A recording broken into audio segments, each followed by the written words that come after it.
Hello and welcome back to the Game Bet Match podcast. I'm your host Manny Friedman, along with my co-host. Brad Sloan. All right, back in the house.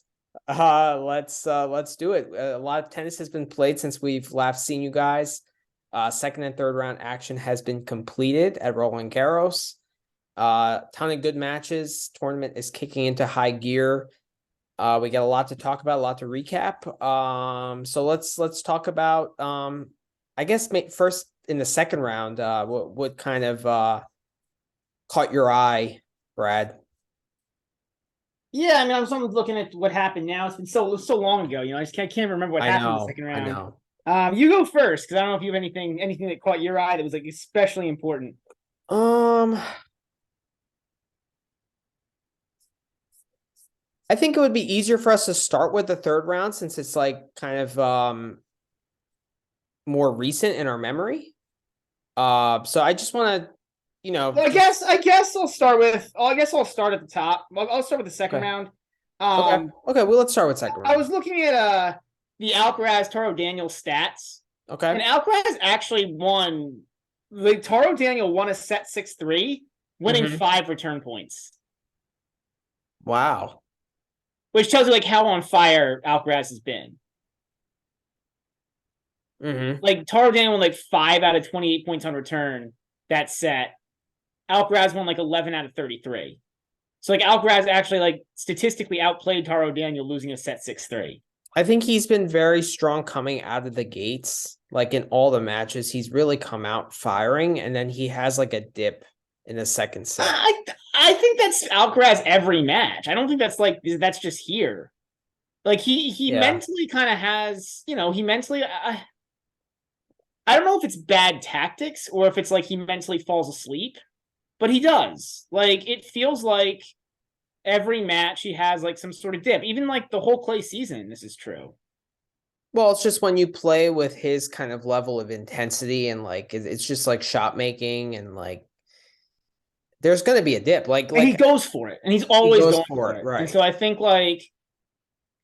that's what it is. It was like just fun. Djokovic, just like in his prime, like 15 and 11, those years, like he would beat guys like 1, 2, and 1 consistently just because he would just go into lockdown mode. I don't know about consistently, but he could do it, and he would be consistently dominant. More where Alcaraz, like, and the serve for Alcaraz isn't that strong yet, right? Like Djokovic's serve now is to the point where Musetti's looked amazing, man. He has. That's a good takeaway, and I mean that will kind of. That's a good segue into like when we talk about the fourth round match between Alcaraz and Musetti, which I think is the best fourth round match of them all. Yeah. Right. He completely demolished Shevchenko. I think I bet that. Yeah, I don't even remember. I bet that. I mean, I bet so much stuff. It's hard to even remember at this point.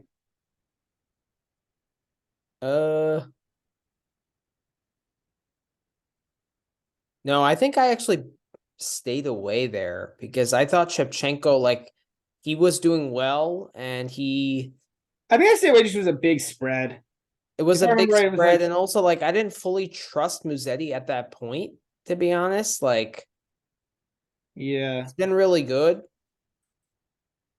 He completely demolished Shevchenko and then followed it up with a nice win against Norrie. Another beat down over Norrie, 1, 2, and 4.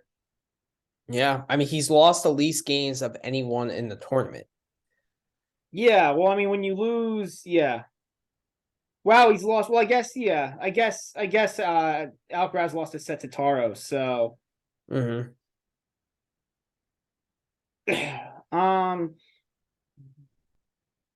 obviously Offner is like the surprise of the tournament, right? Making it through to the fourth round, which is pretty cool. I mean, I don't know, any takeaways on Korda?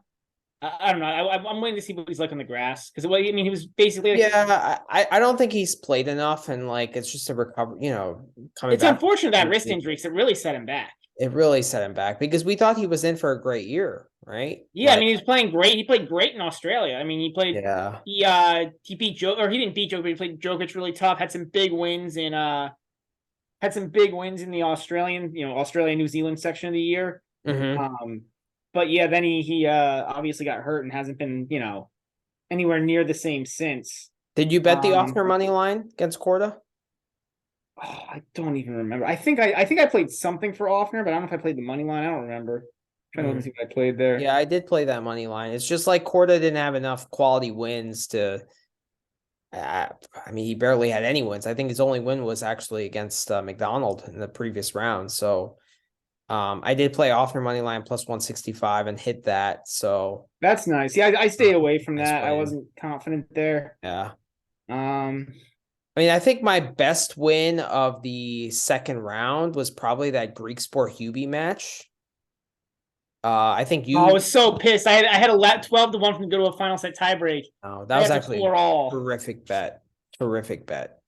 But I did hit a bunch of them in that match. I hit like the over. I hit the 2+ tiebreaks. Yeah. I had the over set 1 and it went to 9. Yeah, that sucks. That sucks. That was just unlucky. I mean, that's not a bad bet. It's just unlucky. Yeah. I was most confident in 2+ tiebreaks, to be honest. Like, I thought that was a no-brainer.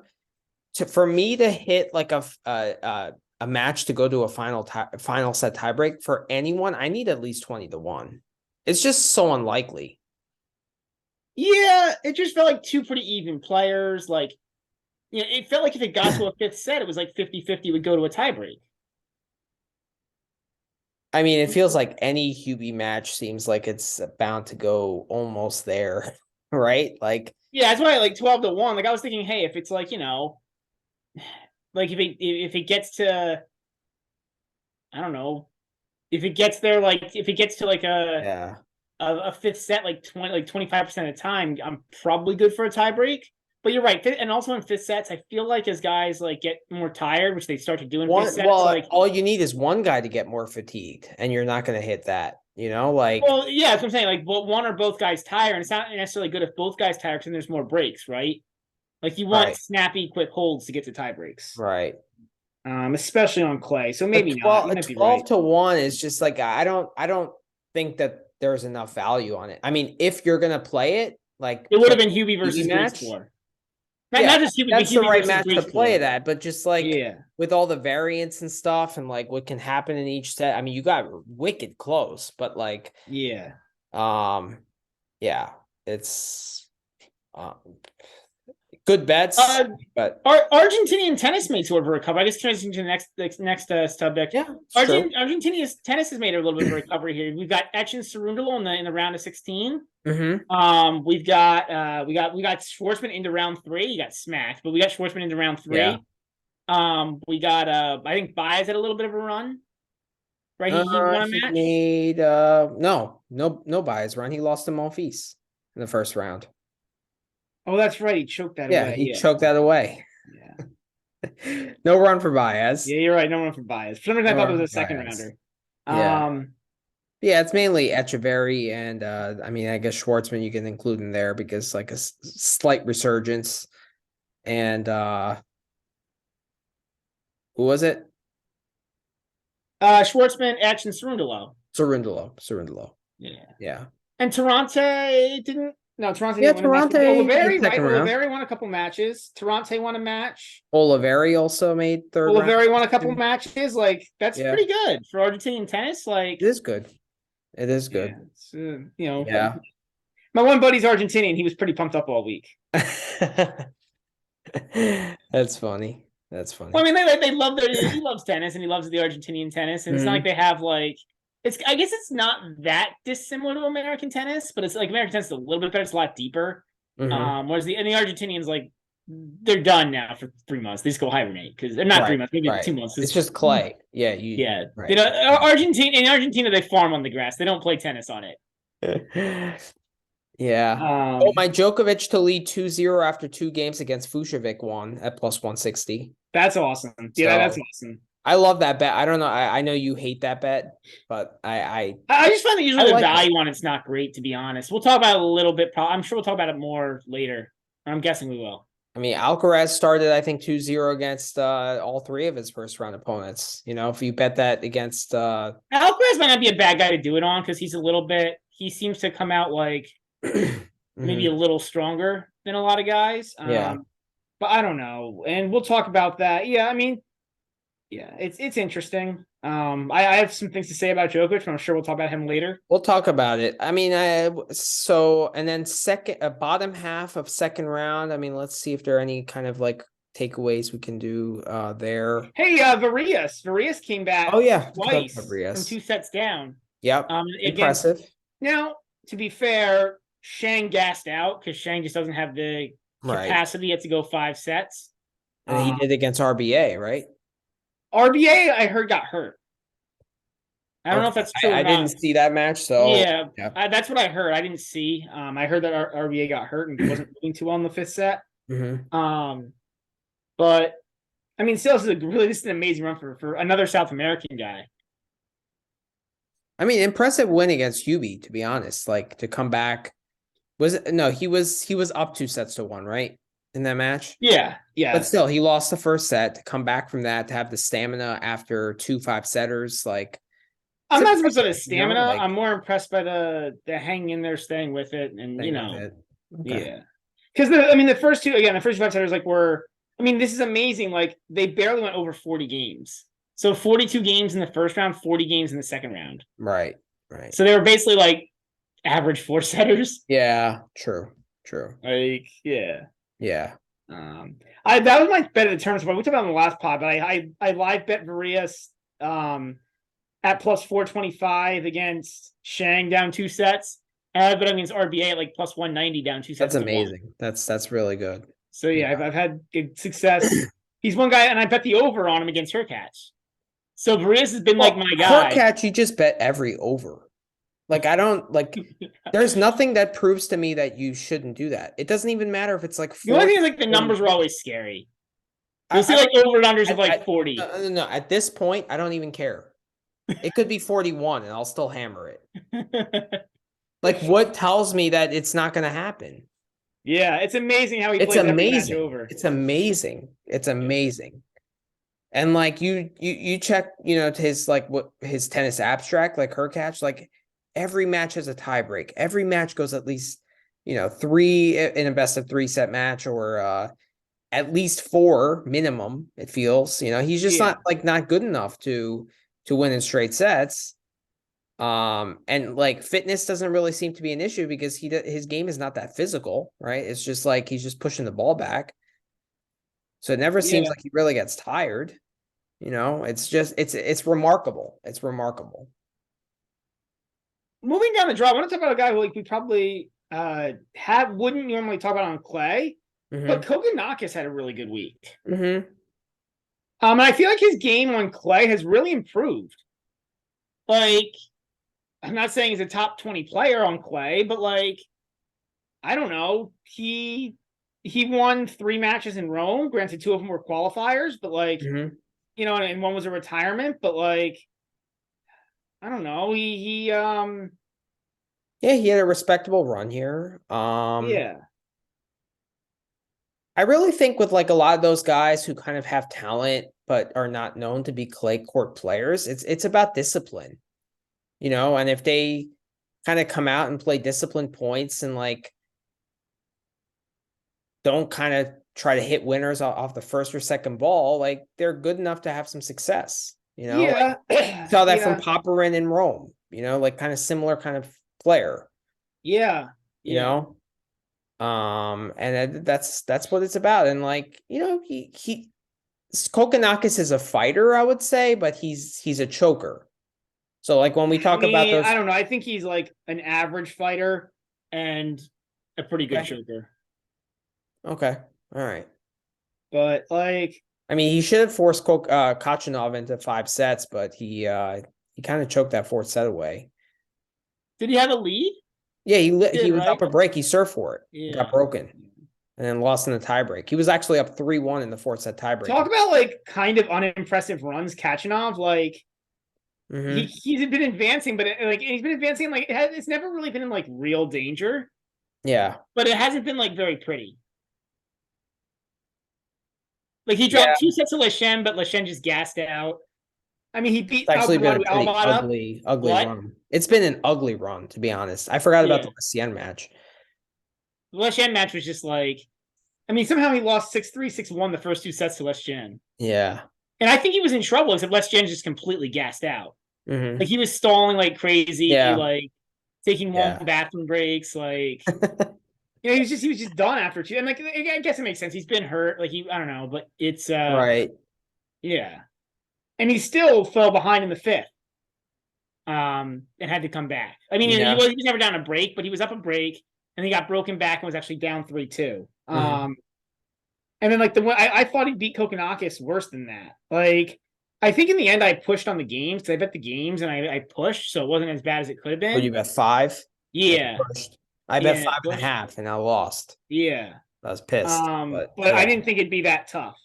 Like Me neither. I thought 5.5. I thought it should have been like 6. That's what I thought the appropriate line was. well, so I was more worried about like 7-5, 7-5, 6-4, or 7-5, 7-5, 7-6 or something. You know, I mean, like something like that.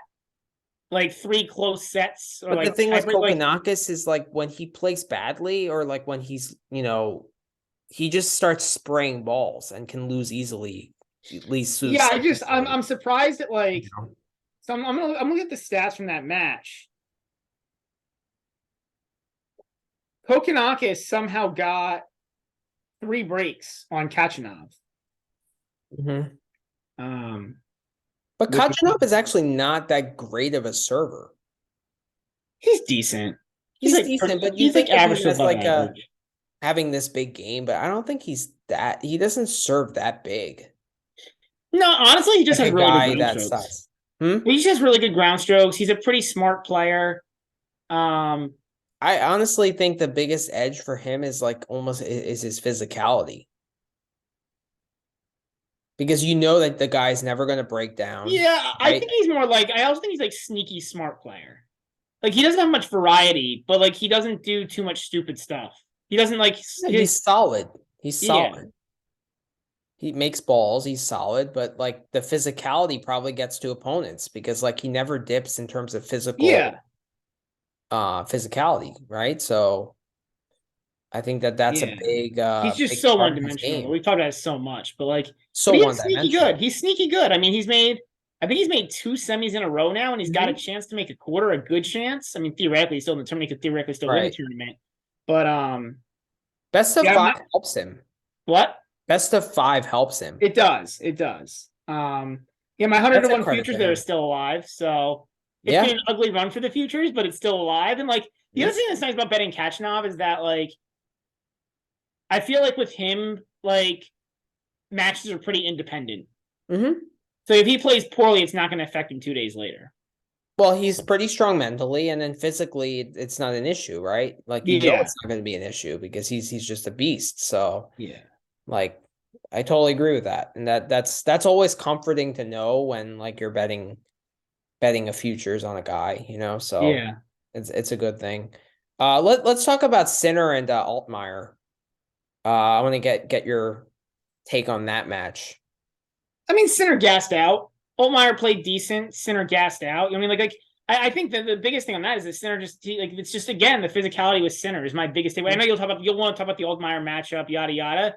Mm-hmm. In terms of like attributable stuff, like it's just why you can't bet. I feel like it's just so hard to bet Sinner futures. It is. It's like it's just like at some point the pin's gonna drop. Like you're hoping that you're like he's not I guess he's not a bad guy to bet like quarters futures and like a Masters, like a small Masters or like a 500 or 250 or something.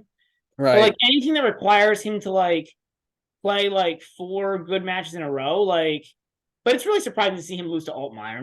It's really surprising for Altmaier to make that a match, even though like maybe it's a good match for Altmaier. Like Sinner just doesn't struggle with guys who he's better than, and it was really really surprising to see Sinner struggle that much. But yeah, I mean Altmaier has played him tough in the past. He took him to 5 sets at the U.S. Open, I believe last year. I mean if you want to break down the matchup, like. Altmaier kind of feeds on that pace, right, and that ball striking, which helps him. But at the end of the day, I mean, Sinner has no business losing that match. And like I said, it's weird because I mean, one of the things when we think about Sinner, like he generally Destroys guys. We've commented on Yeah. it before. He destroys guys out of the top 50, Yeah. right? But I posted on Twitter actually after the second set, like it was 7-6, 6-7, and like 2.5 hours.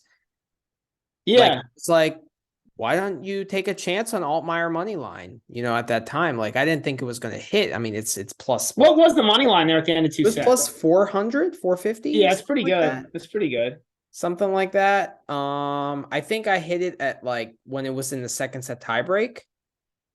And I posted it on Twitter.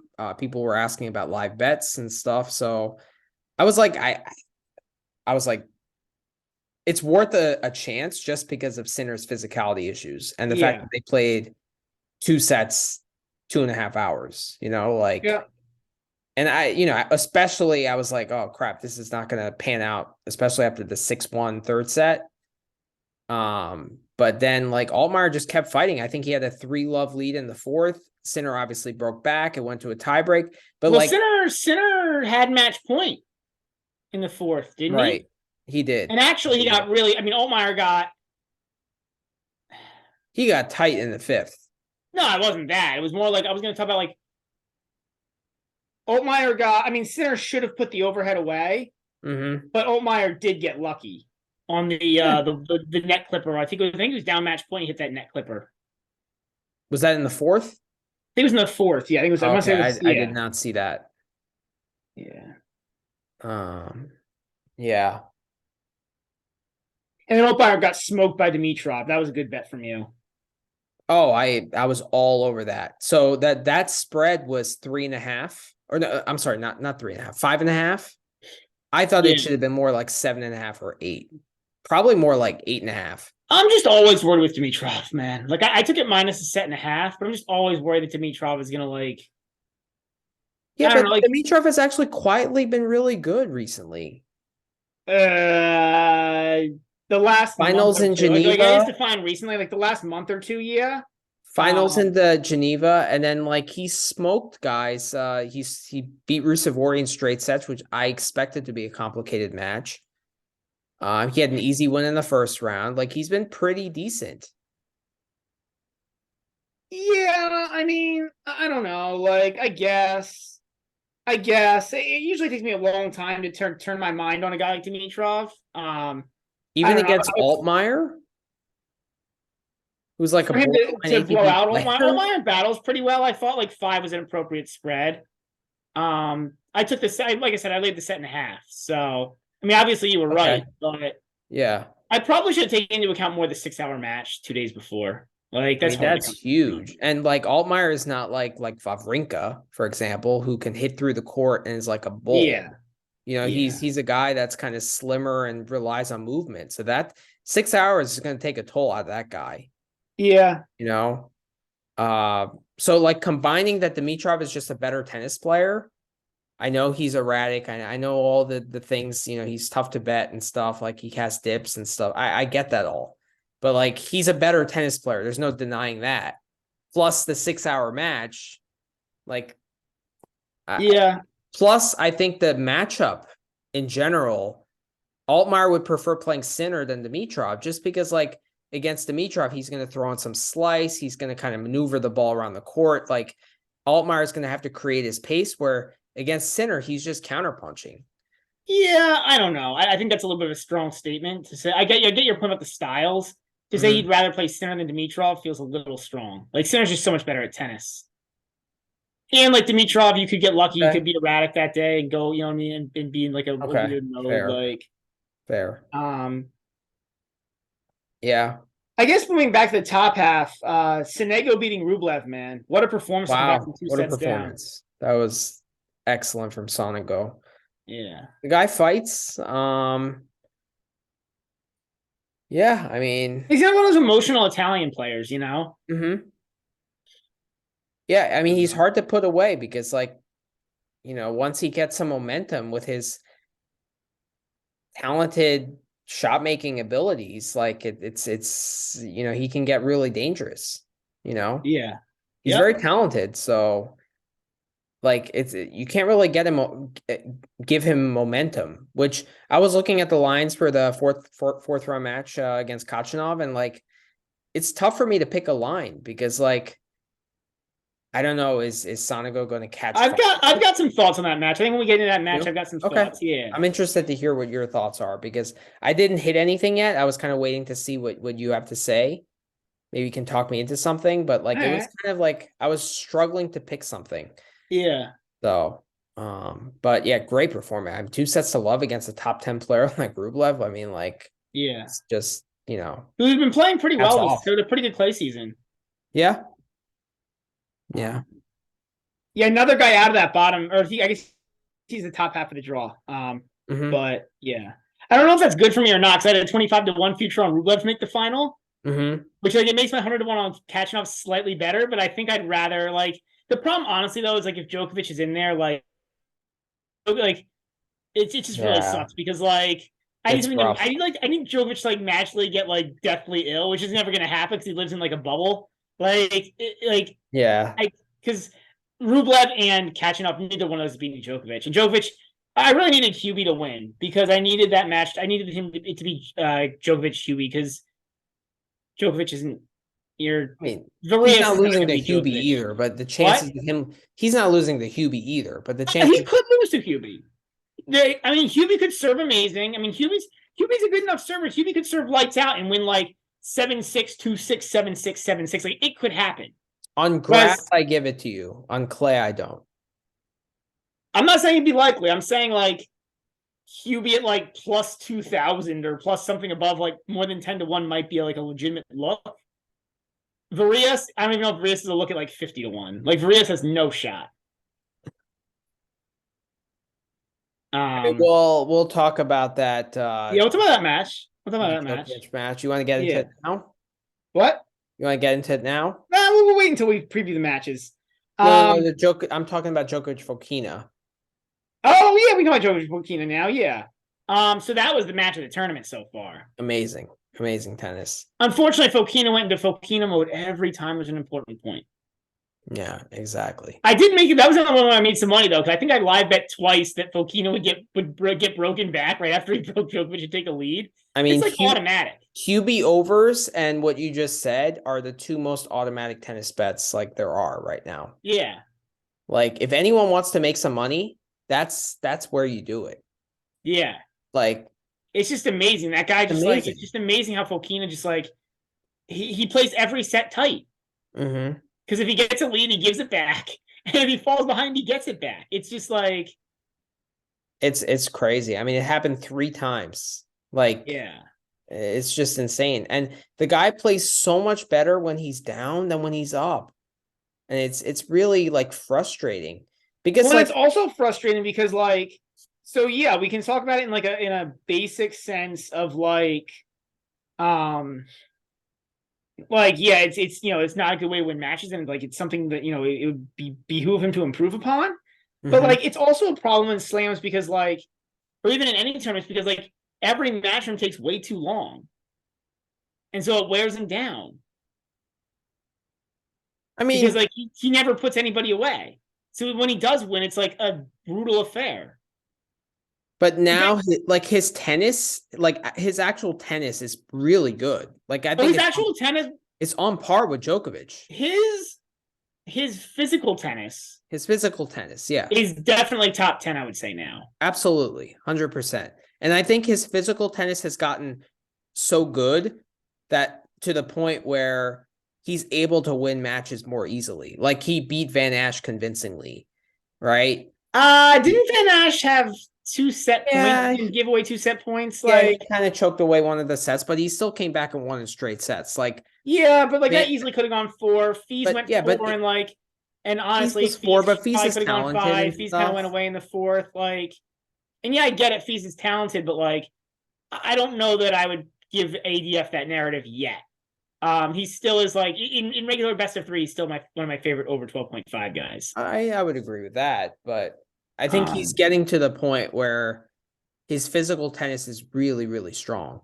Like I'll agree with you. I mean, like I said, I think he's a top 10 player in terms of just physical tennis. what kills him is like the mental, just like the inability to like play with a lead. And then the other big thing is like his tactics. And what's so weird is like when he gets a lead, then his tactics get so bad. I It's not even know. his I physical know. strokes. Like against Djokovic, he just played those tiebreaks like so bad tactically. I know. Like it wasn't like necessarily like physically bad strokes. It was just like dumb shots. Like, there Yeah. were at least 3 or 4 Dumb shots shot where I was like, selection. Fokina, like why? Like Exactly. why are we trying this in the tiebreak? I know. Like watching the difference between Djokovic and Fokina mentally, like yes, mental toughness being a part of it, but also just like better tactics on key moments was amazing. Like, Mm-hmm. And that remember was Djokovic, that like was in the key difference. moments, Djokovic just even said it, like in key moments, he just plays like the right tactical shot. He doesn't try to do anything tricky. Yeah, he wasn't really doing anything special. I mean, just no errors, right? Just cut out all the unforced errors, keep the Just big ball in the targets. court, big Just big targets, targets. dig in. I mean, it's simple. Whereas like Fokina was like just trying to go too big on And even some of the shots where he average had like approach shots, moments. he like approached down the middle. I think Ugh, like one time he like approached down the middle once for no reason. I Like, know, I know. It's very frustrating because like my bets were all pro Fokina, like plus 2.5. What yeah. did I play? I think I played. We played. We both played pro Fokina bets, but we did it slightly differently. Yeah, I mean, I ended up still like +5 units on it because I had like over 9.5 in the first set, which I don't think you hit.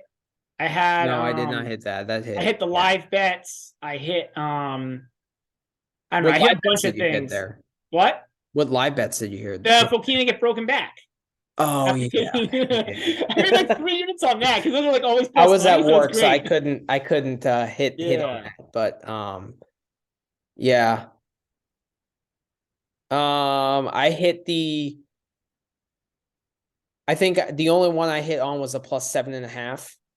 And that one was still a sweat because I still needed Fokina to win a game in the second set. The last set, You yeah. know, but I also hit the Fokina money line. I hit Fokina to win 3-1 because I thought it was more likely that he won in 4 sets than 5 just because of the mental gap. Yeah.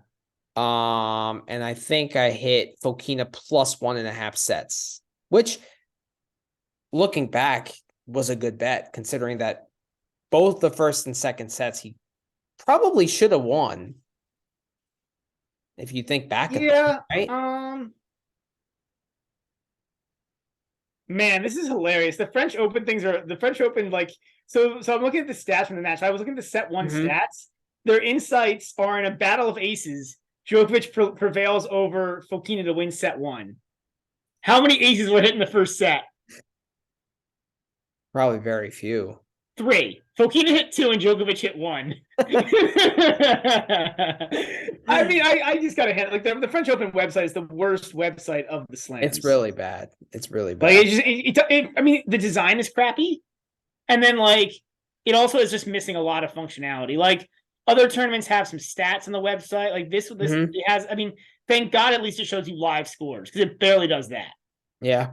Like, And the way they show the upcoming matches and the schedule is just like hideous. well, at least now they now have it in like a web form. Remember how they used to have the PDF? You used to have to Ugh, download the like up until 2 years ago, I you like know. download the I PDF with know. like the official daily calendar that they printed out like the morning of, and then if there were changes, you'd have like no idea what happened because they moved to Magic, they wouldn't update it. Like it used to be. So they've made improvements. Like they are getting more modern. They put in lights. Like they're improving. They're like 30 years The French behind. They're Open media improving. coverage is the absolute worst.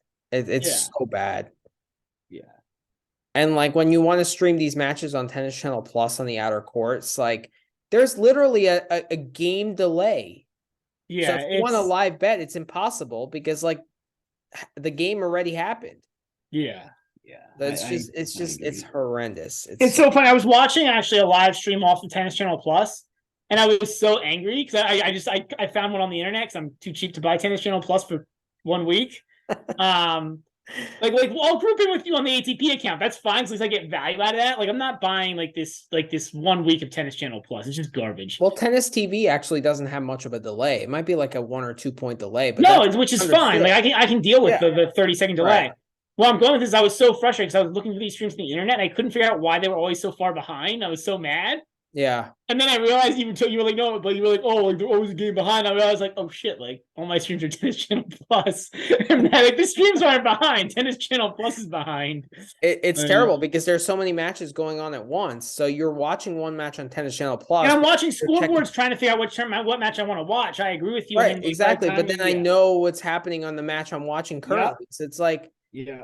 it's horrendous. It's so bad. Like, I'm so glad we're at the round of 16 where like I can focus on just 1 or 2 matches and not have to like focus on like 8 or 9 of them. But at least I sometimes at least when I stream, some of my streams are Eurosport, and like Eurosport's coverage, at least they know enough to put like cute women in the studio. That's always an advantage. They have so I think Eurosport has Elise Lim and Daniela Hatakova. Yeah, not bad. Yeah. But yeah, that's but the Fokina match, I mean, I honestly don't regret any of the bets I hit or I played there. Yeah, I mean, sets 1 and 2 were like as dead even as you can get. It was pretty incredible. Yeah. And the 7.5 game spread that the book set it at was borderline disrespectful. Oh, I thought so too. I thought that should have been that one should have been like 5. They were way off on that, I thought. I think Djokovic ended up getting to 6, but it would have been more like 4. But because 6 was honestly like kind of like 6 was unfortunate. Like that was a close. Like I mean, the first sets of that match were dead even. And if Fokina won one of those sets, the third set wouldn't have been 6-2, right? Like, I agree. Yeah, the 6-2 set was a product of the mental toll that the first 2 sets took. Right? Yeah. And like, I don't think physicality was a problem. Like, I think if they split the first 2 sets, like Fokina would have been fine. I agree. Would have been fine. The third and fourth sets would have been just as physical and just as intriguing.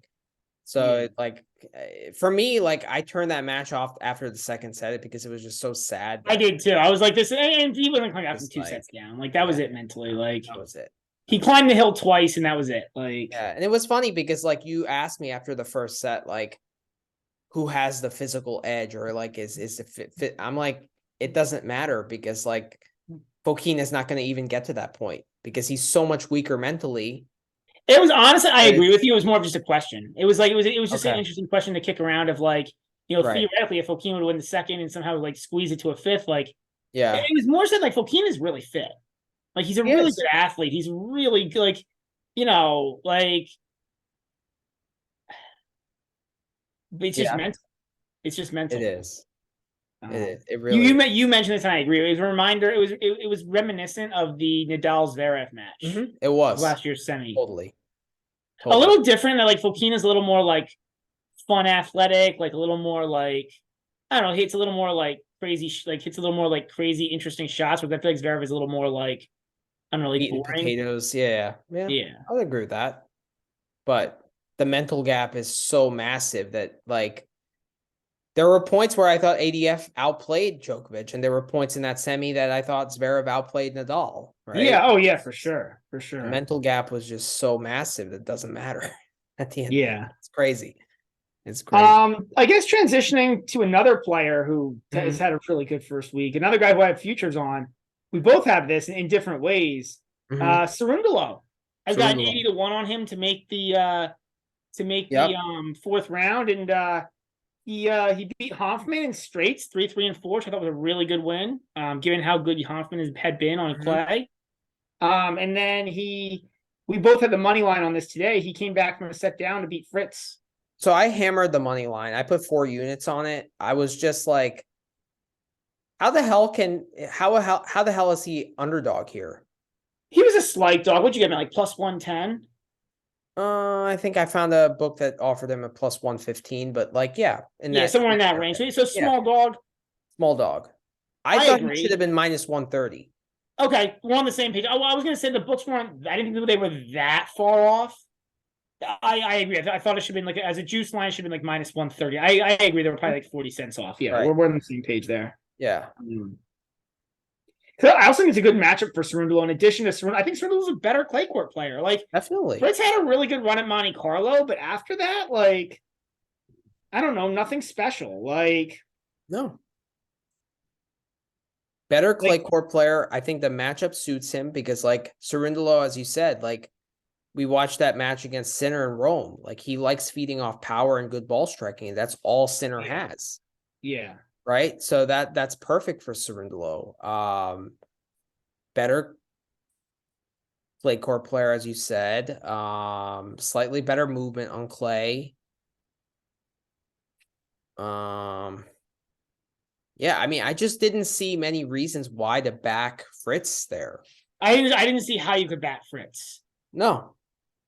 I mean, I guess Fritz is a better tennis player, but I don't think on clay. No. I don't think the crowd really played too much of a factor. It felt like they got over what he did against Rinderknecht, right? Yeah, I wasn't really too worried about the crowd. Like, not too much. Oh, the French crowd is very intense, man. They are intense. They might be the most intense crowd in tennis. Them and the Spanish crowds are probably the most. Yeah. Honestly, the Spanish and the South Americans are very intense. Mm-hmm. Like the American fans get intense too, but they're more just dumb, to be honest. Like, like you watch the U.S. Open, and it's just like depressing. Like these French crowds are vile. Like if they get on you, they will really get on you. You know, like they're no joke. And every match is packed. Yeah. Although I heard something interesting that they also are really smart about the camera angles they use to make it appear more packed. I read that somewhere that it's not as packed as it probably. Oh, like, really? Yeah. Not that it's not. I mean, it's rare that you see full stadiums for many tennis matches, anyways, that aren't like slam finals. You know, like even when you see the U.S. Open, like even big matches, the U.S. Open, like any day match, never is packed. It's getting more packed, though. But I'm doing like the upper, seat. You can get a seat though. The medium and upper decks, I'm saying, like the middle and upper decks are never packed. Like the lower bowls will be pretty decently filled in, especially at night. Like the middle and upper decks are usually like pretty. You can usually find a seat. Yeah. Yeah, and then also Cerundolo, like the last match was easy, right? So you're not really worried about that, physically that he's not going to be fresh. Well, I mean, that's the other interesting thing too, right? Is like he's kind of I mean, he struggled a little bit against Munar for a set and a half, but it wasn't that bad. I mean, luckily they were quick sets, with the exception of the tiebreak set. And also, he's coming right off that Lyon final, and you kind of expect him maybe to be a little sluggish. But I also think Munar's like a tough matchup for him. It's true. Well, I think those guys are, because it's like two guys who are going to try to counterpunch. Right. You think he prefers playing guys with power? Yeah. That's fair. Yeah, I mean the futures are still in play. I have him to win the quarter also, and the futures look good. I think. I mean, it's not the ideal draw for him to have. So you see, I mean, he's got Rune, and if he wins that, he's got the winner of Jarry-Ruud. Well, if he beats Rune, then it looks amazing. He still got to play the winner of Jarry-Ruud. Like, Casper's got a really good chance to shut you up, Manny, and make another French Open final. Oh, Jesus Christ. I wouldn't like that, but it is sad though, because like is there anybody, I guess from a tennis perspective, you've got to root for Rune, right? Because Rune's the only guy that can make that final remotely interesting. Right. You're right. Because I'm looking at the other guys, like Cerundolo just doesn't have enough. I mean, like Cerundolo Alcaraz could be kind of interesting. Maybe like Cerundolo might be able to get a set there. Ruud, I guess, would be okay because it'd be another final. But he'll get smoked again. Win a set, but when you're talking about a Grand Slam final, you're not looking for can someone win a set. You're looking for can someone win the match. I know. Like, but can you imagine if that bottom quarter makes it out, like Dimitrov? Also, I bet Echeverry to win the quarter at 12-1 after the second round. Yeah, that looks pretty good right now. I mean, that looks amazing. I think he's the favorite against Yoshi. Right, and then he plays. He's favored against Yoshi, and I think that's the right thing. I think against Zverev or Dimitrov, like okay, Zverev is a bit better, but I'm not like fully sold on him. The problem I have is that and I called the match wrong against Gorge today 100%, but because I had the Coric money line. But like, if Etcheverry has to defend, he's in trouble. Like he's like an aggressive ground stroker. Like I actually like if you look at the matchups, you don't think is a problem because I don't think he's really going to be able to put that much. No, I don't think Yoshi's a problem. It's look at 12-1, it's amazing because I think you've got like the equivalent of like I think he'll beat Yoshi, so you're probably walking into the, like you're probably walking. I think you're looking at walking into that like that match like a 12-1 futures, and you need one match to win. If you really feel like you have a good opportunity to hedge. What? Right? It's a good opportunity. If you feel like you have to, see what the hedge price is. Like you probably don't even want to. Like, yeah. I mean, well, I also have Dimitrov to win the quarter at 5-1, 5.5 to 1. Okay. So yeah. Yeah. I mean, but that's So I guess we can transition. So Nico Yari and Casper Ruud is a interesting match coming up. We'll talk more about the actual match itself, but Ruud beat Zhang or Zhang made a third round, and he won the first set from Ruud today. And he had Ruud in trouble for a while. He's not consistent enough yet to beat a guy like a Casper Ruud. Like his level dipped at one point, and once he dipped, he basically Ruud is also not consistent enough to win matches in straight sets. Like it seems like he has like dips in every match. Yeah, I actually did bet this. I didn't get it on the Twitter in time. Yeah, but I did bet this. I bet this Zhang to win a set. I'm kind of annoyed because I should have. I think Ruud got like I can't remember the money on it, but it was like 3-1 or 4-1 Ruud in 4, and I feel like I should have hit that because I feel like that was really likely in this match because like Zhang is just like he's fun to watch because like even the sets he was losing, like he hit some really good shots and played some really good points, but he just like goes through way too many like stretches where he just like hits balls into like places that are not legal. Yeah, tennis is hard, right? Like you have to hit the ball over the net, not too far, and like not too far wide. Like you got to get in these little boxes, and like sometimes Zhang has a hard time with that. He's streaky, and then like he did well in Madrid because I think like the altitude helps him, gives him a little more pop on his ball. Well, the serve is big too, right? Like he's got. I mean, he's got a big serve. Game. Yeah, he's got a big game. He's just so he's like a little mini Chapo, more disciplined, but a little mini Chapo. Mm-hmm. Yeah, yeah. Speaking of which, I was disappointed because I had Chapo to win a set, and he went up the break against Alcaraz in that second set, but he couldn't hold it. Oh, that was terrible. And we had it both at plus 180.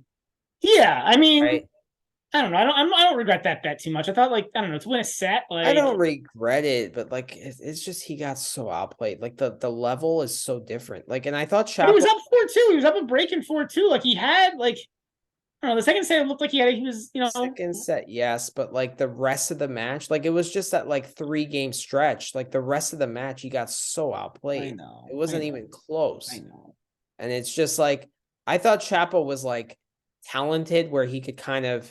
And used to kind of playing big matches like this where like the gap wasn't this big. Like this wasn't like a undisciplined Chapo. It just like it showed how big the gap is. That's what it showed. So I guess let's ask this but overall, is making the third round of a slam a good run for him, Chapo? right? I think it is. With how bad his season has been, this is an excellent result for Chapo. Yeah. And losing to Alcaraz, there's no shame in that, right? But like, this is a great result for him. It's just, I thought he was talented enough where he could kind of push Alcaraz in multiple sets, and it just wasn't the case. Like, it was, it was sad. It was just, it's sad to see how much he's regressed to the point where the gap between him and the top players is so massive. For a guy who has the talent, but he's just not anywhere near. I agree. Yeah. Talking about another section of the draw, Marcos Giron beat up Lechka 2-3-2. What a disappointing run for Lechka, man, since Australia. Like I know, I thought he was good on clay. But it's been a brutal. He's won 1 out of 5 now. I mean, one of them was he gave up after 4 games against some guy Alexander Brainin in the Turin Challenger, ranked 845 in the world, but 1-0 and he's lost 1-4 in his last 5.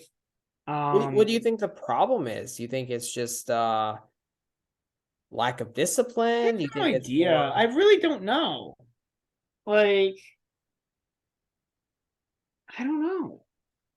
Like, I would say guys figured him out, but I didn't think he was like that. We got much of a guy with a weird strategy to begin with, where I was like, figure him out. You know what I mean? It's like it really doesn't make a lot of sense to me.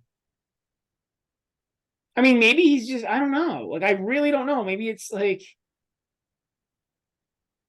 Because I maybe was it's really like impressed in fatigue. Australia where like he was playing kind of aggressive on both wings, kind of disciplined, Yeah. had a lot of firepower, Maybe like it's physical fatigue. Maybe he just needs a break. I don't know. Like, I don't know what his training program was like. I don't know if he trained too hard in the off season. Like, I don't know.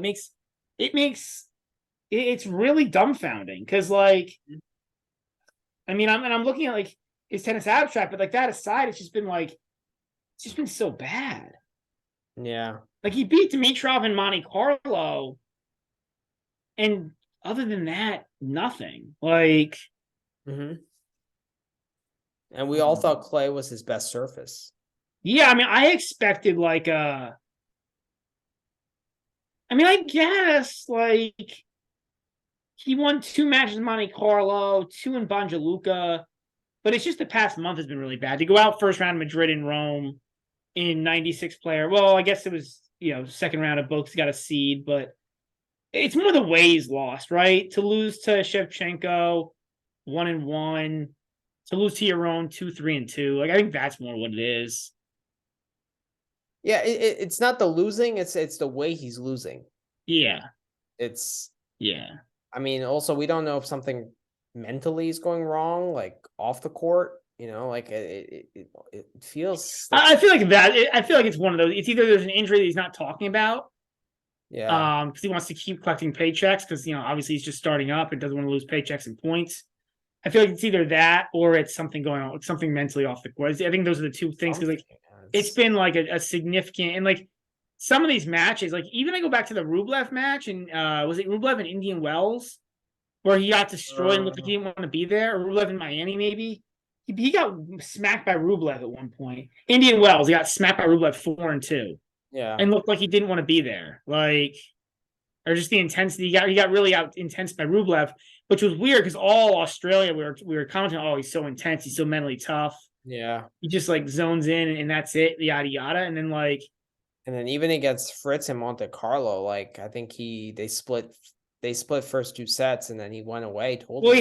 he had a shot on break. He had a pretty easy forehand, I think, on break. He had a pretty easy shot on a break Yeah, point, and then right. after that, that was it. He was just like done. Totally went Like, away. Yep. yeah, you're right. It's absolutely. It's not the losing. It's just the way It's he's the losing. way he's losing. Yeah, it's Yeah, great. And then Shevchenko beat him like 1-1, right, in Madrid. yeah. Like it's been really, yeah. I don't know. I mean, you were right to fade him. I think I stayed away there, or I think I did. Yeah, I won a Marcos your own bet. It was like plus 190 also. I won a your own bet. I was Yeah. so happy. Like just because I never win Marcos your own bets. Like Well, I was I happy think I was today 2 for 2 fading this him tournament. against Yari. What? I bet Yari -5 against Giron. I was very Okay. happy about that. Yeah. Because like I just thought that if Giron won a set, it would have been 7-6, and that's exactly what happened. I And just was versus scared to bet like I was scared to bet like to lay that many games with Yari. Like he does break a surprising amount, but for some dumb reason, I'm always surprised that he does. But to me, it wasn't the question like, can he break? It was like, can Giron break? And what are the chances? No, but he's got to break 2, potentially 3 times to cover a 5-game spread. But Giron doesn't serve that big. That's something. It was. I probably in retrospect, I probably should have bet it. Right? Obviously, I should have in retrospect because it won. But like, It won, yeah. but like, yeah, I probably should have taken a better look at that. It just was, yeah, it was. Plus, like, there's no altitude, so the serve doesn't play as well. But yeah, Yari also beat Tommy Paul, so he beat 2 Americans. Mm-hmm. No Americans in the 4th round again of the French Open. Yeah. Not surprising. How about this Zverev Tiafoe match? We could talk a little bit. So I didn't see any of it, but I guess it was a close match. I mean, I read actually Mhm. The article on it was pretty bad. The French Open article. Their articles are pretty useless in terms of tennis. They at least talk about a couple of apparently. So was there an out ball in on a key point? They said there was an out ball that got played because the ump wouldn't come out of the chair again. I didn't see that. I didn't see the entire thing. I saw parts So of it. apparently there was an out ball at like 5-3 or 5, like on a big point in the second set tiebreak, I think. Yeah. That that Tiafoe begged the ump to come out of the chair to check the mark, and he didn't, and the ball was out. Like, so another point. We've talked. I think we both at this point would love to see the technology come in because it's just the umps are just depressingly not good. Like, no, I mean honestly, like I don't understand in a tiebreak why the ump wouldn't get out of the chair to go check. You have to. Like even if it's this far out. Like, humor the player and go check. Just stop being a lazy bum and just get out of the chair. Yeah, like... I mean, it's ridiculous. It's ridiculous. But we could talk a little bit about our conversation with Tidbits Tennis. So, I mean, he ended up being right yet again. Yeah. And I mean, we just thought that like the line shouldn't have been plus 185, right? Like we thought it was closer than. Oh, I thought Zverev would win the match, but I thought it was close. Yeah. I just thought it was a closer line than that. I thought it should have been like, I don't know, plus 130 minus 160 or something. Like I just thought it was that vicinity. Yeah. I totally agree with you, and it's just. I mean, honestly, like thinking about the match holistically, like as a whole, like we weren't that far off. No, it was a close match. I think we had the right read. It was a very close match, and there's no reason to believe that Zverev was going to be like more clutch than Tiafoe. No, because he has a tendency to choke mentally. Right? Yeah, so I don't think there was any. Zverev has not been as good as he was last year or in his before the injury, and Tiafoe has gotten better, right? So that's I don't have any regrets on playing that at plus 185. And he was up a break. He was up a break in the fourth, right? He should have took that to a fifth set. He had, I think. Yeah, I mean, he was technically up a break in the third and the fourth. He got 6-1, but he broke to start the third also. That's true. That's true. And obviously, being up a break doesn't matter as much on clay. But yeah, I mean, for the match, receiving points won. I guess Zverev was the much better play because he played so much better in the third set. But yeah. I mean, I feel like he was the better in the fourth set. Like he was the one kind of making more headway on Tiafoe's serve, and Zverev was holding more easily. Yeah, he's a couple points better until the end of the set, but like it was close. It was a very close match. Yeah.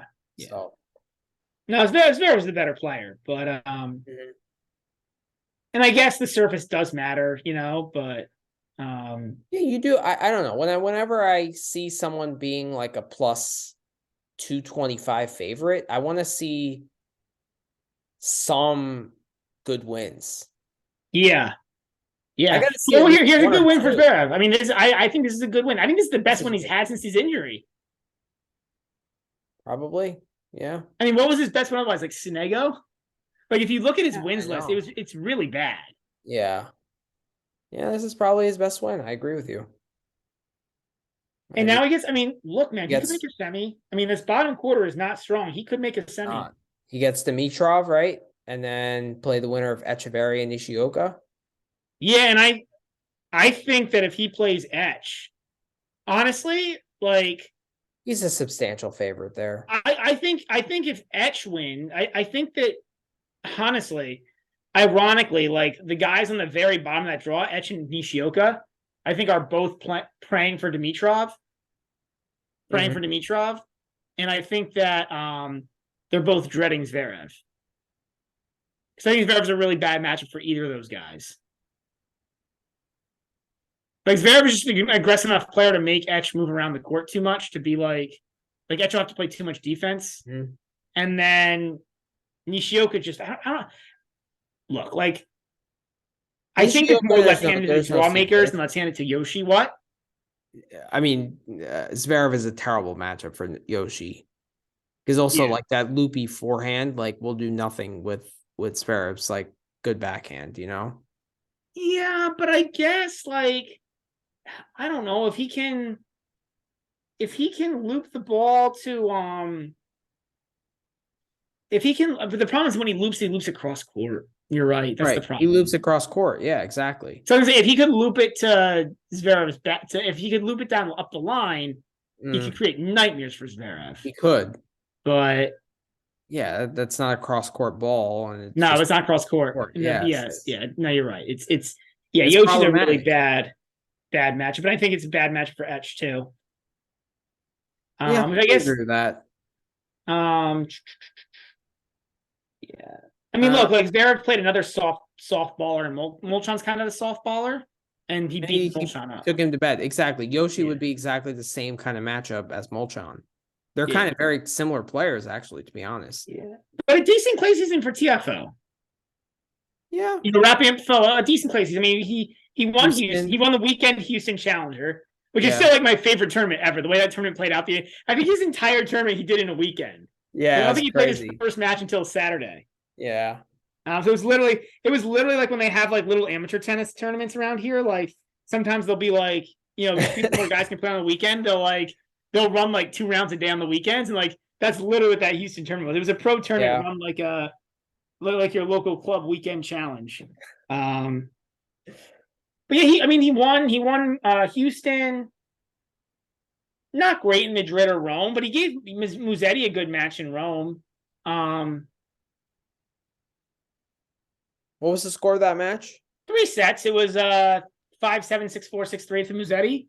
Remember, that was a decent match. I remember watching it. It was kind of weird because it went over 2 days. There was a rain delay in there. But yeah. I mean, Tiafoe's getting better. I think. I actually think he has to improve his forehand. His forehand sprays. Yeah, I think his backhand is actually pretty good, huh? Backhand is good. But the forehand, I think he sprays a little bit too much. I think he needs to compete better point in and point out. I feel like sometimes he dips a little bit too much. Do you think it's dipping or do you think it's bad tactics or a combination of both? Combination of both, I guess. Yeah. I would tend to agree. I think he has bad tactics when he's like trying to get out of a corner. Like when someone That's true, yeah. When someone hits an aggressive shot like to his forehand in the corner, he bails out way too much. He bails out way too much. He tries to go huge down the line on the forehand, where instead he should like hit a nice, like deep, loopy ball across court and get back into the point. Or he tries to hit that drop shot. Like he'll go through periods where he just tries to way over drop shot. He'll forget it exists. Well, here's what I was gonna say. He'll forget it exists, and then he'll go where he uses it way too much. Yeah, there's no balance there. Like Alcaraz has mastered the balance of using the drop shot, where he doesn't overuse it, but he uses it in good times. Whereas, I agree. So, sometimes Tiafoe doesn't use it at all, and sometimes he uses it way too much. Yeah. So, and I actually think that this match he should have used it a little more. I think so too. Because Zverev is not that good at net, and he's not that good moving forward. He's better side to side. Yeah, I agree. A side-to-side movement is better, I think, than his. But I agree. So that was a little bit frustrating, but we haven't talked to any about Tsitsipas. We completely missed him. I don't know how. Yeah. I guess it's just been like he's had such an easy draw. Yeah. But that was one of the bets I was actually proud of. Just laying games with Tsitsipas and betting him straight sets and parlays and like. Yeah, I get it. Surprised you didn't hit that. I get it. I just like, I mean, that was, I should have. I mean, I was just dumb on my part. I just get really scared with these big spreads, like the spread just got so big. I think it was like 9 or 9.5. It was big. And like, you covered your 9 by 1 break. It was 2, 2, and 3. And you cover your 9 by 1 break. Also, the way I hit it was Schwartzman under 13.5 games. That's the way I hit it. Okay, that was probably a smarter way to hit it. Yeah, that was probably a smarter way to hit it. Read on it because like 9.5 scared me, or 9, or whatever it was. But under 13.5 games, I was like, he's going to struggle to win 1 game. How's he going to win 13?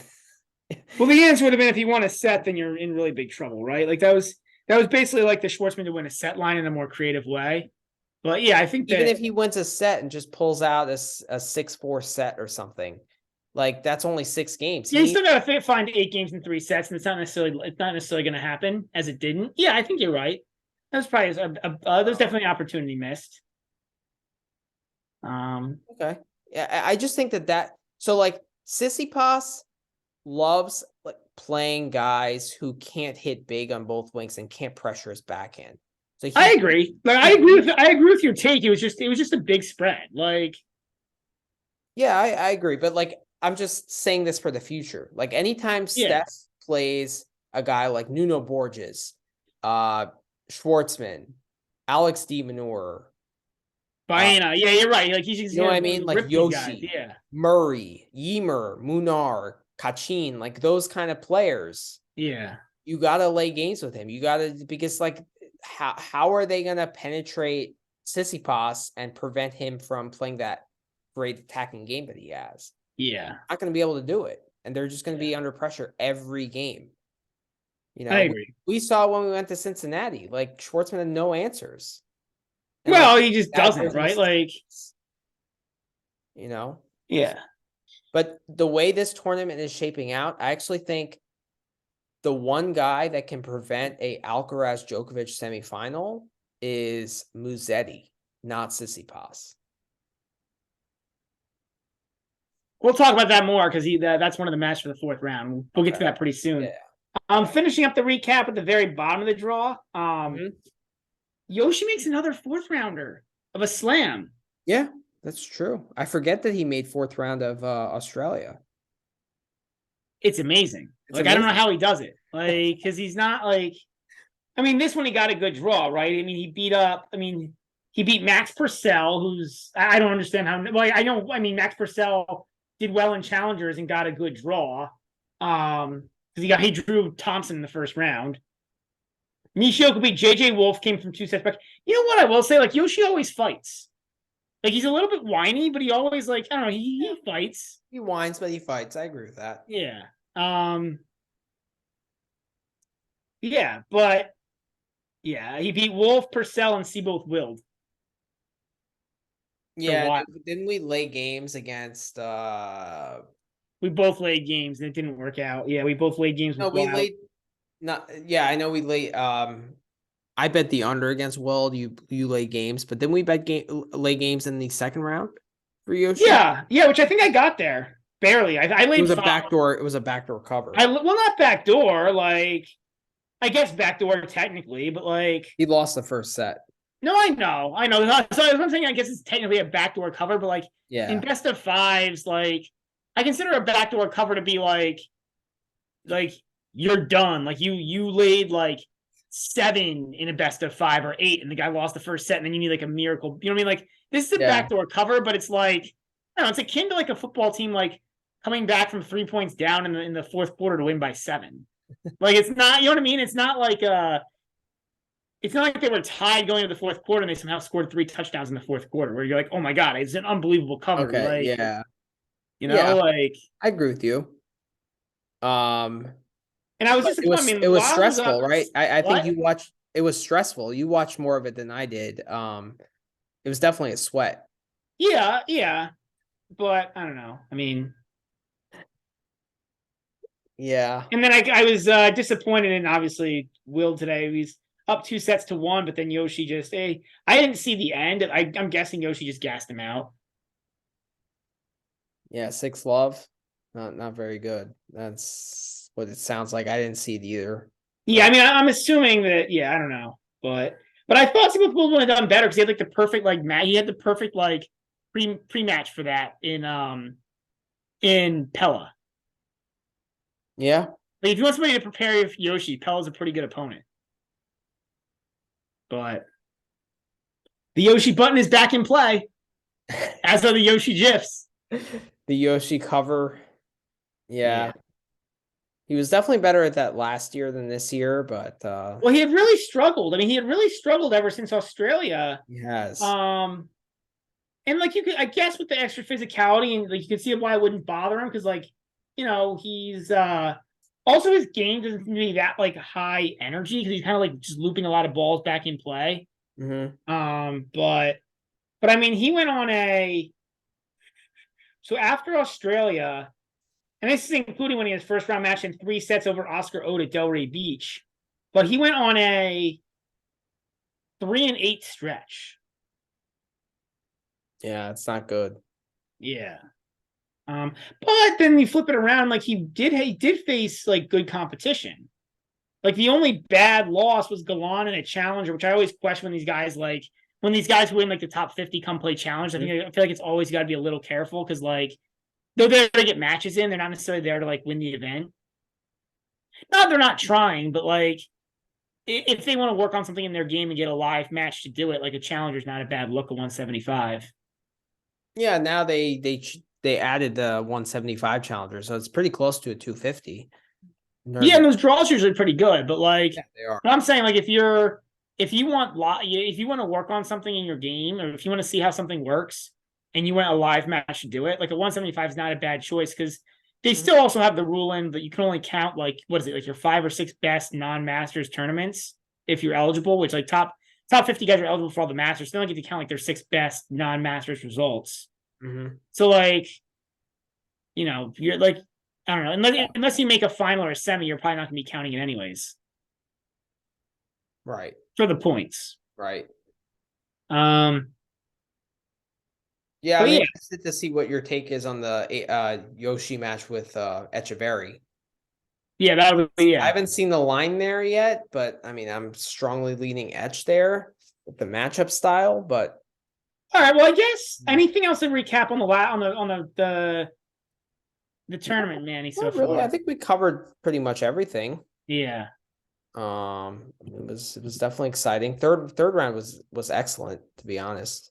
I really enjoyed it. Pretty solid round. Yeah. I mean, I was disappointed in some of the matches. Like I was disappointed that Etch versus that Quartz didn't show up more versus Etch. Not because I bet Quartz money line, but like I just wanted to see that be like a closer match because like Quartz matches can be pretty fun sometimes, but he just I don't know. I don't know if he was tired after 5 sets with Kachin or like what happened, but he just didn't play very well.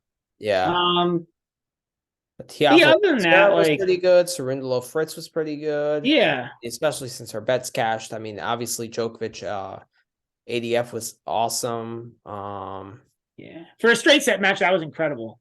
Incredible. Obviously Musetti, Nori, Schwartzman, Tsitsipas was, they were lopsided matches. Also Shapo and Alcaraz, but I mean the matches are just going to keep getting better. Rublev Sonego was amazing. That was pretty cool. Arias Hubie was amazing. I always love Sonego just because he's so emotional as a player. Like him, Fognini, like what? Very high energy. Yeah, that's what I mean. Like, it's just fun to watch them when they're playing well. It is. All right. Well, let's get into our next segment. So we got a new segment, guys. We're gonna start doing this. So we're trying to spice it up, add some stuff to the pod. So our next we have a series of dinner bets that we're starting up. Manny and I live pretty close to each other, so we actually do play tennis in person sometimes. So our first dinner bet is going to cash out sometime in 2025 for me when fees fails to make the top 10. But we now have a second dinner bet coming up. Okay. This one will cash out a little bit sooner. So we're going to do this for a few of the tournaments. But we're going to do a little challenge here. But we're going to go for a stat. So this is we're going to draft teams in like a fantasy sports kind of manner, and we're gonna go for it. We've picked out a specific stat that makes sense for the French Open, and we're gonna go for it. And we're gonna try to do a stat that's like kind of tough to draft on. So for this one, it's gonna be breaks because we're on clay. We're going for most just total number of breaks of serve, not any percentage. So there's a lot to think about here. But yeah, so. The goal here is to get the most breaks. The rules are we're going to have 2 6-man teams from the guys that are remaining in the round of 16. Any matches from now through the end of the tournament count. And it's just most breaks of serve is this. So it's pretty simple rules. It'll be a snake draft. Because Manny's had the better clay season by far than me. Manny, I'm giving Manny the option as to if he wants the first or the second pick. Keep in mind, Manny, it's a snake, so whoever gets to pick second also gets to pick third. Yeah, that's true. You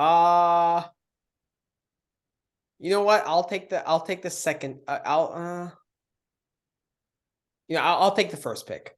Yeah, that's I would have done the same thing. I know who you're gonna take first. There's only one. Second and third is exciting too. Like that you get to pick 2 in a row. But okay, I'll go first. My first pick will be Carlos Alcaraz. I think that's the only logical first pick. Yeah.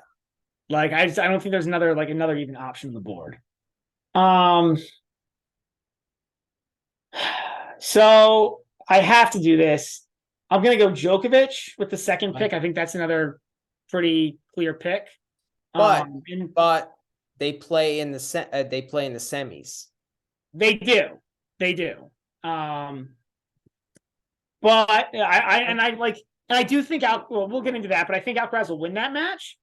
I still think if you're looking for total number of breaks, Djokovic should definitely make it to the semis, which is more than I can say about anybody else in the tournament at this point. Okay, fair. Who's your third pick? The third pick. This one's tough. This one's really tough. Because I think I honestly think there's a whole bunch of guys who are playable here. I'm going to preface by saying I want to go to the bottom half of the bracket for this. Because I don't think there's anybody else in the top half with value. I'm going to go. This is a little crazy. I'm going to go with my boy Dolo. No way. Yeah. Holy shit. Yeah. That's not what I was expecting, but I respect. I realize he's a dog. But if you look at return points won, over the last 52 weeks on clay, he's fifth, which is higher than Alcaraz or Djokovic. Yeah. Or not higher, sorry, higher than anybody but Alcaraz or Djokovic of the players remaining. Okay. And I don't really see anybody else who I really prefer more. Like I could see going with the opposite one and going with Rune just because of the number of matches. That's probably the smarter play. Actually, you know what? I'm gonna change it because I didn't make I'm gonna change it. I'm gonna go with Rune. He's just he's too much better than Cerundolo, but I really did want to go Cerundolo.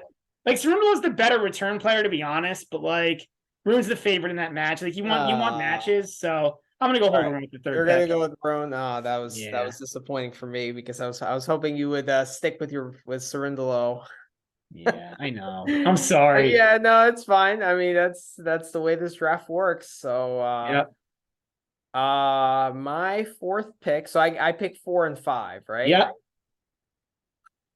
Jesus Christ. Is somebody writing this down? I'm writing it down. All right, good.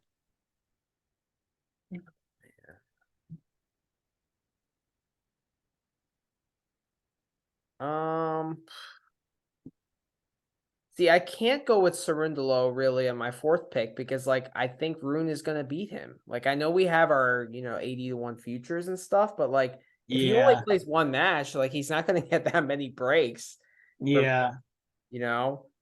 I don't like Casper Ruud because he's playing Nico Jarry as my fourth pick. Oh, this gets really tough at this point. Really honestly, tough. I was hoping the only guy who was an easy pick, honestly, was Alcaraz at number 1. It's miles between him and anybody else.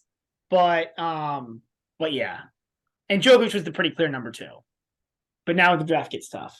I would agree with that.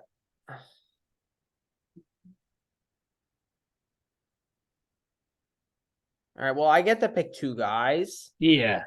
So I think my next pick will be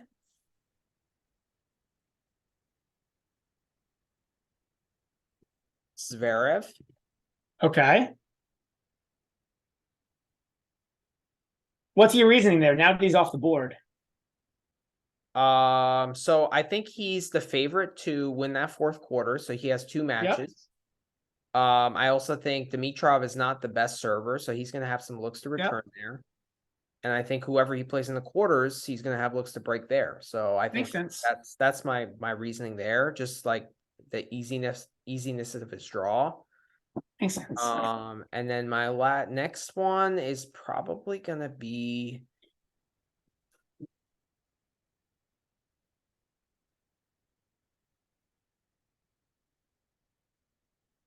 you know what? I'm gonna go Cerundolo as my 5th pick. I'm gonna steal Cerundolo from me and go with that. Okay. Well, just because also that Rune Cerundolo is probably a 60-40 match, I would say, right? Yeah, so, I mean, look, if Cerundolo wins that match, that's an awesome pick. Yes. Like, I was going to take him in the next round if you didn't. So if you wanted him, you had to grab him here. And like, And, I mean, obviously, right? Like, I would have taken him actually above Zverev. Interesting. But Okay. yeah.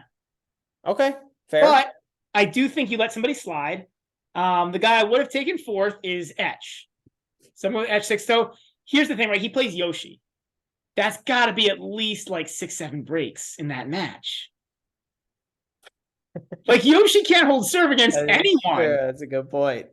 Like, and he should win that. And then, like, yeah, he's probably gonna lose in the quarters, but like, he'll get a few breaks there. So like, it should be pretty nice. So yeah. And and I couldn't take him in the top three, but with pick 6, I'm gonna go with Etch. Okay.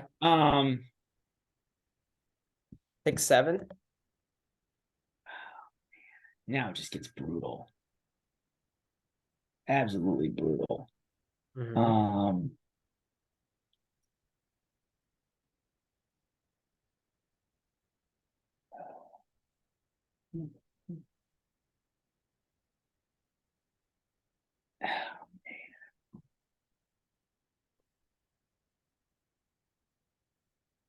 I think I gotta go with the this is rough. Like, there's like nobody I actually want to pick here. I'll have to pick 3 more guys. I know. And like, it's just, well, the problem is now you have to make choices, right? Like, now you have to make choices between guys who are better at returners versus guys who have bad draws, right? Like, especially for this challenge. Like, I thought Etch was the end of a tier. I was really hoping you'd let Cerundolo slide, because if you picked somebody else besides Etch, like, Cerundolo would have been the next pick here, but it gets tough. Yeah, this would be the spot takes Zverev, but you already have them.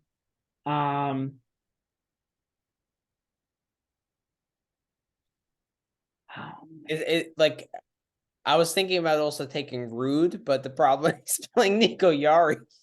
Like, yeah, I know. And I already have Rune, so I can't pick him twice. 2 guys are going to be left off the board. 4 guys will completely. 4 guys, yeah. Wait, 6, 12, yeah, 16. You know what? 4 guys.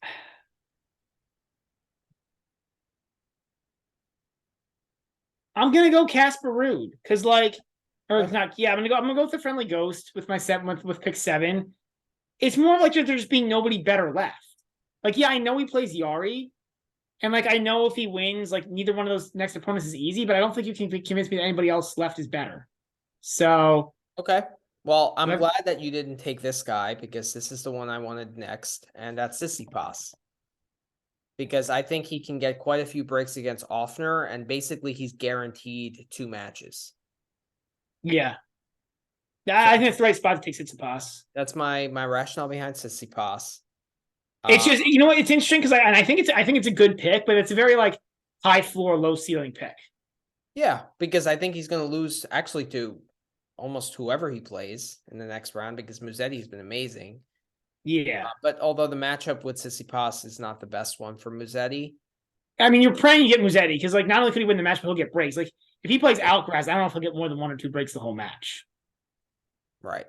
Exactly. But I do think that like Offner has like 2, 3, and 2 written all over it. Right. So you can get like 7. I don't think it's a bad choice. And then whatever he gets against Alcaraz is a bonus. Yep. I get it. I don't think it's bad. I get that pick. And then pick number. The next pick for me will be.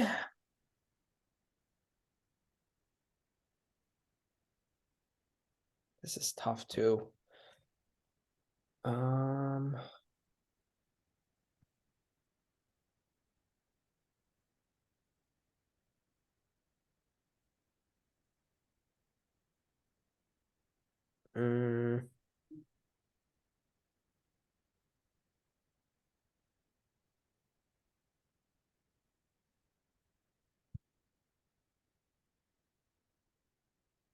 I think I might surprise you with this pick, but I'm going to go with Nico Jarry here.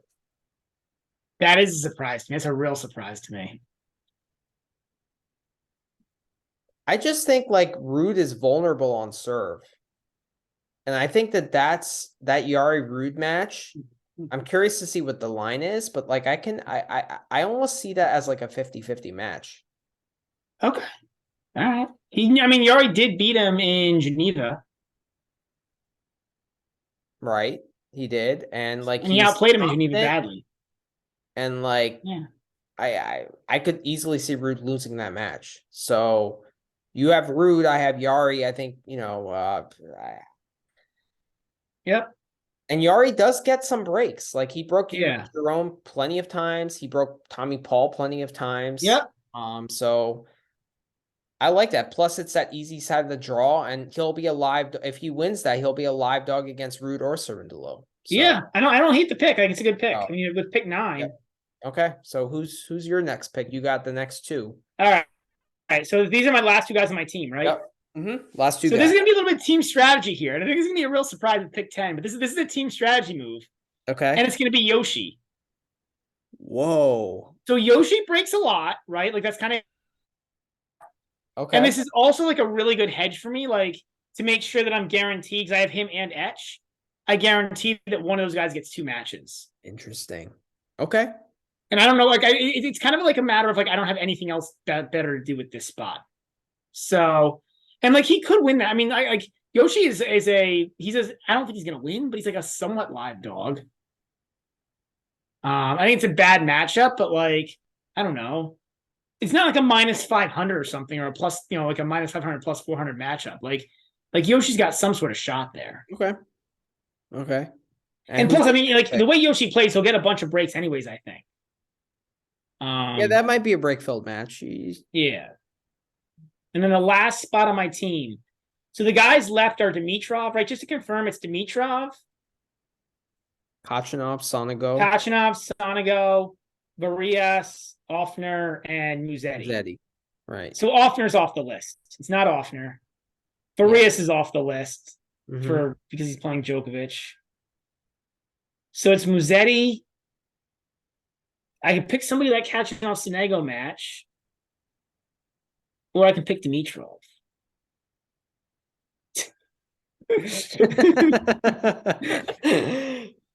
Well, that's what makes this fun. Yeah. Who's the best of the worst? Yeah. So it's really Dimitrov, Sonego, or Kachanov. Or Musetti. I mean, Musetti's the most fun, but he's gonna plays Alcaraz. It's terrible.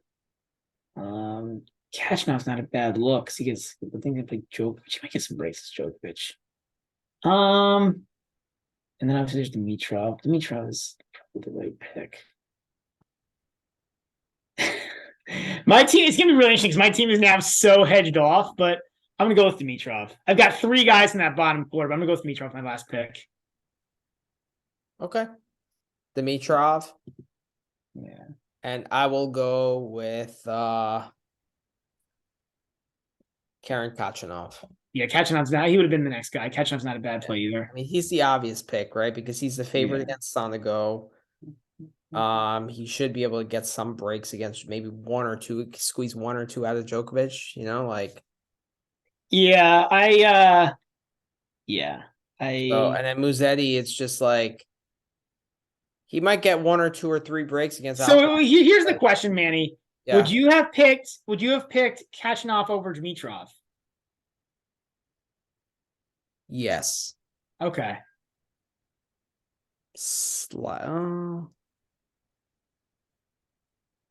Yes.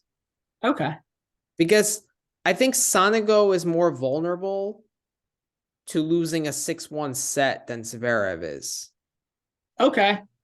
The point for me with Dimitrov was like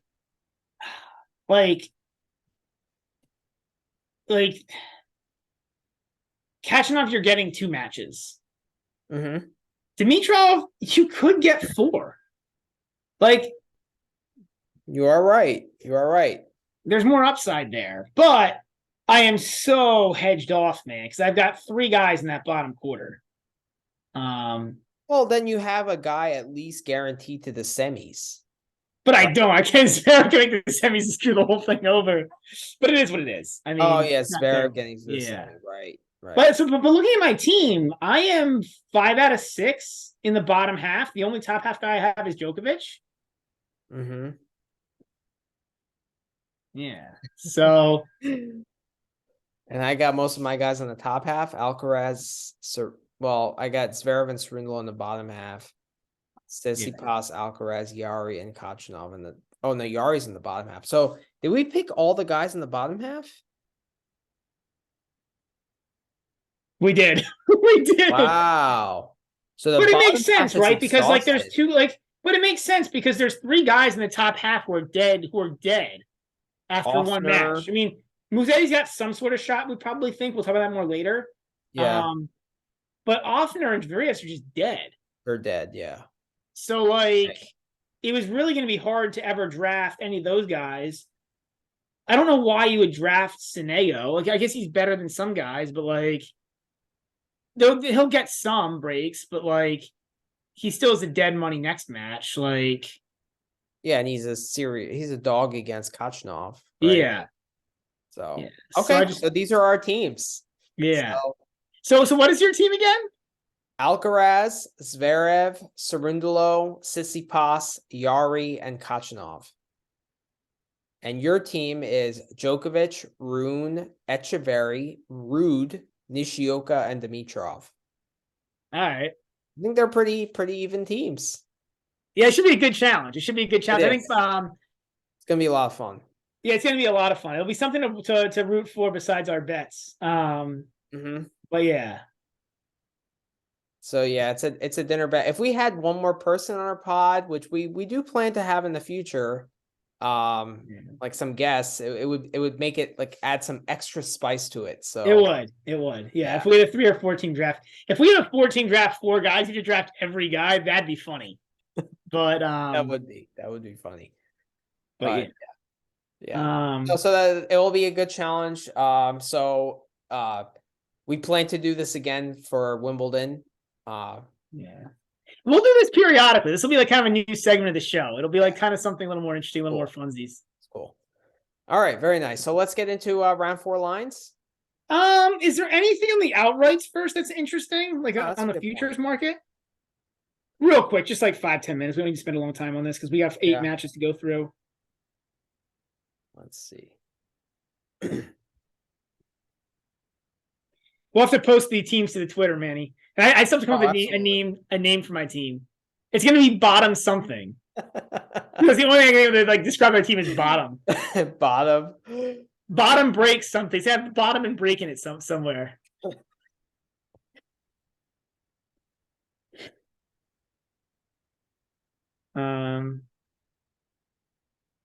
So futures lines. Alcaraz to win the tournament has now gone down to plus 130. Djokovic is all the way down to plus 160, which is disgusting. And like how much juice are the books taking? Like those guys have to play each other at some point. So let's talk a little bit about Djokovic. So you don't think he's rounding into form? You're still as low as him? No, I'm somewhere in between on him now. Like I'm not as high as you, but I'm somewhere in between. But like my argument, he can be second favorite. That's fine. For him to be plus 160 is insane, and for Alcaraz to be plus 130, they have to play each other. Somebody has to be the underdog in that match. It's probably going to be pretty close to even money, to be honest. So you think it'll be like a minus 130 even money match? And if it might be just because it's an exciting head-to-head and we haven't seen it yet. You might be right. Maybe it is. If it's even money, I'll bet Alcaraz on the money line, but like it's not confidently. If it's Alcaraz minus 130, would you bet him? Because the book will take some juice. If it's Alcaraz minus 130, Djokovic even money, would you take that? See, that's a match I'll have to line shop. I might be able to find a better line on that. I might then do Alcaraz like minus half the game at minus 115. Yeah. Something like that. But like Yeah, I mean, if they're even money, I'll bet Alcaraz, but it's not like I kind of get it. Like Djokovic is rounding into form, and this win against Fokina is going to give him a ton of like just mental confidence. I don't disagree with any of that. I just feel like these numbers are really short and give no value. I futures market, I totally agree with you. Yeah. Like, is anybody else there tasty on that board? Like, I mean, if you're gonna take someone, you have to take someone on the bottom half. yep. Rune at 6-1. I don't like that at all because I like think that when he plays in the either. final, he's a 4-1 or he's probably like a 4-5, 4-1, 5-1 dog. And like Cerundolo's not a given. Like he should win that match. Rune should, but that's not a given. Rude's not a given. Like, so yeah, I don't like that at all. No, and Zverev, like a win against Tiafo doesn't tell me like he's gonna beat Alcaraz or Djokovic to win a title. So it's like No. no, and then Rude neither. Like he could lose a set to anyone. You know, Rude's kind of appetizing there at 14. Like, I know he lost to Yari in Geneva on a non-altitude, slower clay. The court's playing slow. But then he has to play Rude or Cerundolo, and Cerundolo has played him tough this clay court season, and Rune he'd be an underdog. And then obviously he'd be a favorite in the semi. Yeah. You know what? You're Like right. I'd need 20 to You're 1 or right. better to play. I need way better. I would need like, I need like 25, 30. You're right. That line's not good enough. Tsitsipas, no way. Like that's ridiculous. How is Tsitsipas 14? That's ridiculous. That's terrible. Like there should be like 30. I mean, he'll win. He'll beat Offner, obviously, but then he has to play Alcaraz, Djokovic back to back. Yeah. Like, no. Yeah. He might. I mean, like, say he beats Alcaraz, like to come back and beat Djokovic again. Like after that, like, yeah. no, it's not happening. Dolo at 40 is kind of fun. I don't hate Dolo at 40. I think that's pretty close.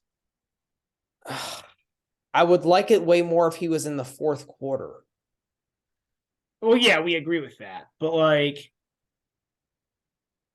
I don't know. Like, I would like it more if he had like to play Rude first and then play Rune.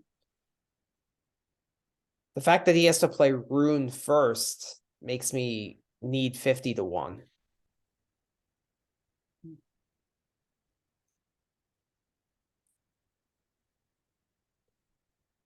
I think you should just not double down and just hold on to your 80 to 1. Yeah, I agree. I agree. I think I would need 50 or 60 also.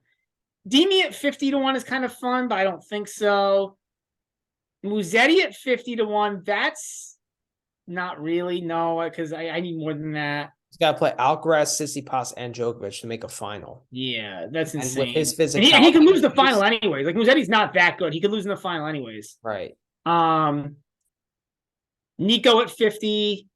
How about Etch at 50? He's in the right draw. The thing is, he's not going to win. You know, like this is an outright. Like to make a final is one thing, to win is a totally different animal. Yeah. So no. Yeah. Any of those guys, like, no, it's just not worth it. Quarter winners. I mean, this kind of speaks for itself, but I mean, honestly, man, like I don't hate Alcaraz there at -3. Like I know there's no value, but like I know you just don't like hitting anything at -300, but like I think like if you're just looking for pure EV, there's value there. We're going to talk about it later, but I think Musetti has a chance to win a set and actually make that challenging. I don't disagree, but like, you don't think Alcaraz has a better than 75% chance of winning that quarter, of beating Musetti and Tsitsipas back to back? It's the toughest of all the top guys to win a quarter, though. Maybe Rune has it. Well, Rune has to place. Maybe Rune has it slightly tougher, but like. But Alcaraz is he's a league above both those guys. Like, what percentage chance do you give him to beat Musetti? 80. Okay. All right. Well, then it's a no-go. Fine. Okay. And if you think Musetti has a 20% chance in that match to actually win outright, then it's a no-go. Okay.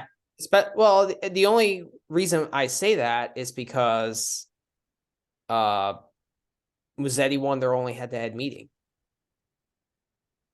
Yeah, it's fine. That's a On very clay court. different. That's just so different. I don't even. It's You know, I different, think that's. but yeah, I mean that's why I give him a 20% chance to win, and I actually give Alcaraz a 85% chance to beat Tsitsipas. I think Musetti has a slightly better chance than Tsitsipas. Yeah, I just don't think either of them have even that much of a chance. Like, and that's why actually this is a what do decent you play. think? Like, I think it's like I think Musetti has like a 10% chance to win 3 sets off of Carlos. Like, I think he can win a set. And maybe give Musetti 15 and give Tsitsipas like 10. Like, I just don't like I agree with you. Like, we'll talk about that match more. I think Musetti could give him a match, but like to actually win is a completely different story. Okay. But you're right. The more you're just like even okay. So even given that, like even if you take my odds of 85% to beat Musetti and 90% to beat Steph, that comes out at 76%, 77%, and it's minus 300, which means you need 75% or better. So like, I think there might be value, but it's not much. Yeah, it's not much. It's not much. Second quarter. I mean, why? Like, how does Djokovic lose a match here? But like minus 700, like, that's why it's minus 700. But like, I mean, I guess he could lose to, you know, if he plays Sonego and Sonego plays the match of his life. I mean, he did that in Rome a couple years ago in the semi, and he barely took a set. But it's just like Djokovic is too solid. Like, it's and over 3 out of 5 is just not going to happen. It's just not going to happen. I'm not saying you would bet Sonego. I'm saying like, is that the only thing? Like, what keeps you from putting like a ton of units down on Djokovic? You're just saying like, because like even if it's minus 1,000, right? If somebody told you could make you had a guaranteed bet if whatever deity you believe in came down and told you like Novak Djokovic will win the second quarter, you would take it at minus 10,000, right? Like, right? You would just bet your entire life savings. Like what's stopping from betting my entire life savings on Novak Djokovic at match at minus 700 here? Like, how does he lose? Yeah,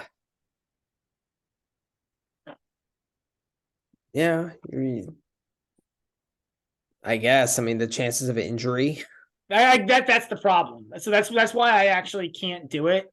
Is because like, and then he's had question marks on injury. You know, like throughout the clay court swing with his elbow. Like, what if it exacerbates? Like, he's not a young pup anymore. Like, that's why I can't do it at minus 700. And that's why I was kind of making a joke. It's an interesting conversation, but like, yeah, you know, even if there's like a 5% chance that something goes physically wrong, that screws you over. it does. Yeah, it's just not. It's just not. There's always a chance. Like, I mean, Kachanov could beat him. And when I mean could, I mean like plus 2,000, plus 2,500, right? Like Kachanov could theoretically just beat him outright. Sonego could play the match of his life, right? Like, we've seen guys play the match of their life and pull huge upsets. We saw it happen 2 weeks ago in Rome with Marzano against Alcaraz. So like, it can happen. Yeah. And it's funny to see a guy as plus. Actually, it's funny to see Offner at plus 8,000 up there in the top quarter. Yeah, to win the quarter. to win 2 matches, plus 8,000.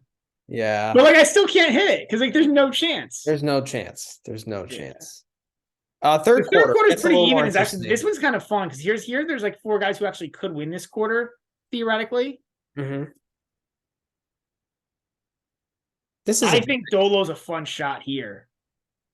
At 5, I already have him at 9-1, and then I have him to make the final. Yeah, I mean, I don't know that I need to double down. But also, I don't know that I need to double down, but like, yeah, I do think Dolo's fun there, and I think he's the only guy worth betting here. If you were gonna do a quarters, like I don't need to because I already have the finals futures, but like if I was gonna do it, I think Dolo's a good look here at 550. See, I like Jarry's chances to beat Ruud, but I don't like his chances necessarily to beat either Rune or Cerundolo. My problem with this, I don't think he's better than 50-50. But I don't hate a Jarry look. I think a Jarry look is like. But I need plus like 800 to 1,000 to bet that. It's just I was kind of in the same mode where I think there's just not quite enough. Whereas I think like Like if I didn't have a futures down, Dolo at 550 is a good look, man. I think. Mm-hmm. Because like, what do you give him? I mean, we'll get into that match, but like, I don't think that's a bad look at all. If he played Ruud, it would probably be a pick'em. Maybe Ruud a slight favorite just because he beat him in straights in Rome. I think Ruud's a favorite. I think Ruud's a definite favorite, but like, It's slight. It's not massive. It's slight. yeah. I'm thinking like minus 170 plus 130. So I'm probably more I than would. you. Like, I mean, if it was plus 170, I would certainly hit Dolo. I'm saying Because minus 170 plus 130. Like you have to do plus 130. Yeah, I'd probably still hit Dolo on the money line there. Okay. Yeah, you have to remember Dolo beat him in Barcelona, so they're 1-1. You know, True. It's probably closer than I'm thinking. Yeah. Yeah, it's pretty close. Maybe it's more of like a minus 150 plus 110 is the right line, but it's close. It's close. But Yeah, then what the problem is, what is he against Rune? You know, exactly. That's probably, yeah. He's a pretty sizable underdog against Rune. So, you know what? I'm just gonna ride what I have here. But it's an interesting quarter. I think that's the most interesting quarter of the four. Yeah. And then the last quarter, I mean, I'm riding my Echeverry at 12-1 to win the quarter here. Yeah, I don't like that edge price at all. At all. I don't know. Because the problem is like if he runs into he should beat Yoshi, but if he runs into Zverev, and I think he will, yeah, it's really it's not tough. looking good. It's a tough matchup. Yeah. Can you go back up? Oh yeah. Mm-hmm. What about Dimitrov? Yeah, I don't like that either. Yeah, I don't like it. I mean, No. I mean, honestly, the only one that I kind of like here, I don't quite like it, is like Zverev at minus 105. Like if that was plus 150 or even plus like 125, I think I would hit it. Yeah. I know you don't like Zverev, but like it's just like I think he's a huge favor against Etcher or Nishioka. Like the one you actually got to worry about is the one coming up against Dimi. Dimitrov. Yeah. Yeah, a lot of the fourth round matches are better than the quarters in the bottom half. Yeah, I agree. Rune-Cerundolo is better than whatever the quarter will be. Yeah. Ironically, both of those are that's true for both. And it's actually true also, I think, like Musetti, Alcaraz. Yeah, Musetti Alcaraz. I think it's like half of these matches will be better than the matches in the quarters. Yeah. Yeah. And then how about to reach the final? Dolo is 12-1. Etch is 10-1. Zverev, Jesus, 270 plus 275. I don't know, man. Like, I don't really like any. Is Rune a bad look at plus 175?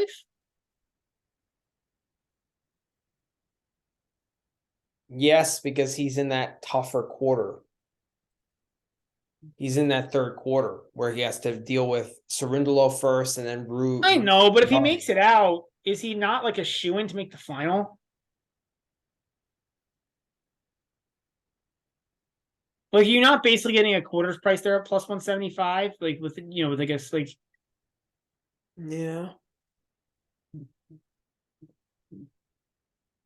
But then I think you're better off naming the finalists. Oh, I don't know about that. And then just put him with Alcaraz and you get plus 450. Yeah, but do you think Alcaraz is better than even money to make the final?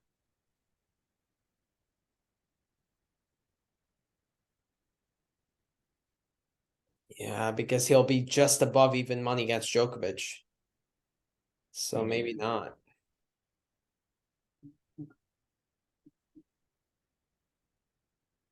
Yeah, I don't know.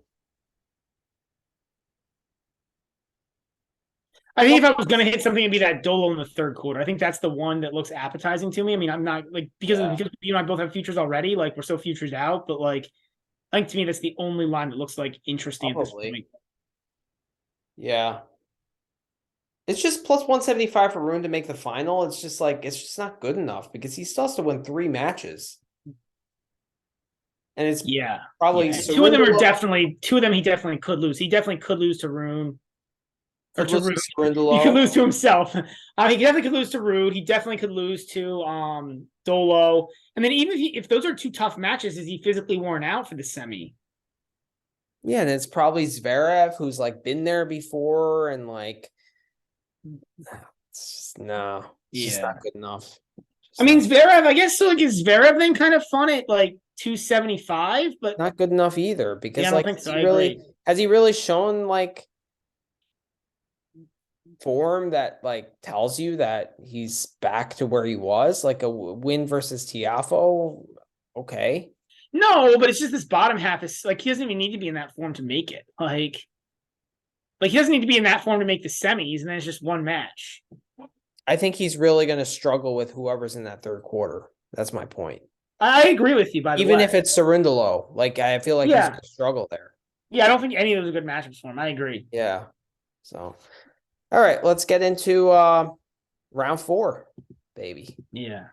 So first match of the day, 5 a.m. Kachanov and Sonego. So I know I brought up that like I had a tough time picking a line here, and you had some thoughts here. So what was your thought? Yeah, so I'm really pumped because Bovada has upped their game finally with the props.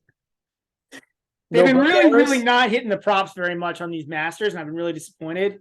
Yeah. But it seems like they're trying to make up for it a little bit. There's some serious props here. Yeah, there's a lot of props out there, fully propped up. Yeah. And I don't know if the Aces props are coming, and they just haven't released them yet. I'm not sure what's up there, but they say Ace double fault props, and they're empty, or they were empty when I looked last checked. Okay. Trying to see if they've come up yet. Yeah, you've now got props even on Aces, which I'll need to look into later. I haven't gotten a chance to look into that yet. Mm-hmm. But in terms of things I like here, so I think the lines are all pretty well set. The only thing I think is maybe like, and I know, Manny, you hate doing this, but like over 3.5 sets, I think is like minus 235. And to me, that's kind of interesting, actually. Like if you wanted to like, it's minus 220. Minus 220. I don't think that's a bad look. Like, I just don't like. I don't see how each of those guys doesn't win a set here. This to me screams long, tight match. Okay.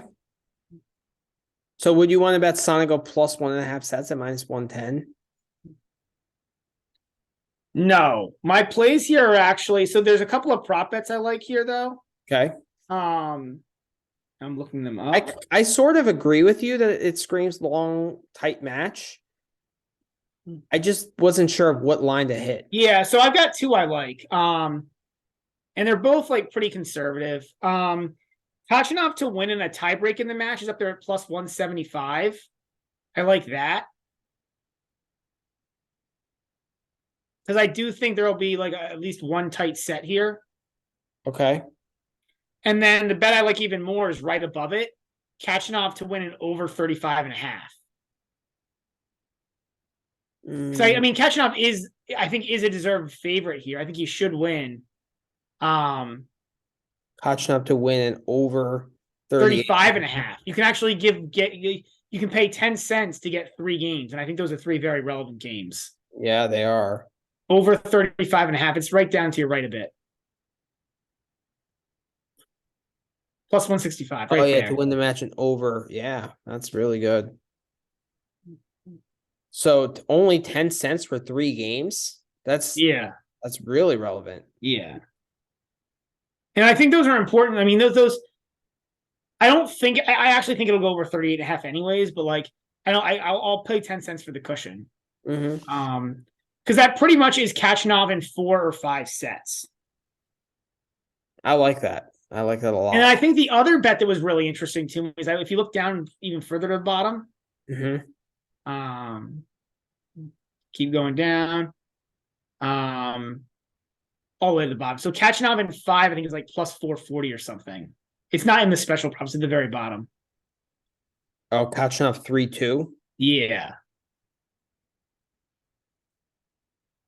440. 440. That was interesting to me.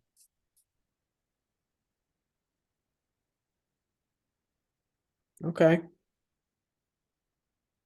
What's no tie breaks in the match?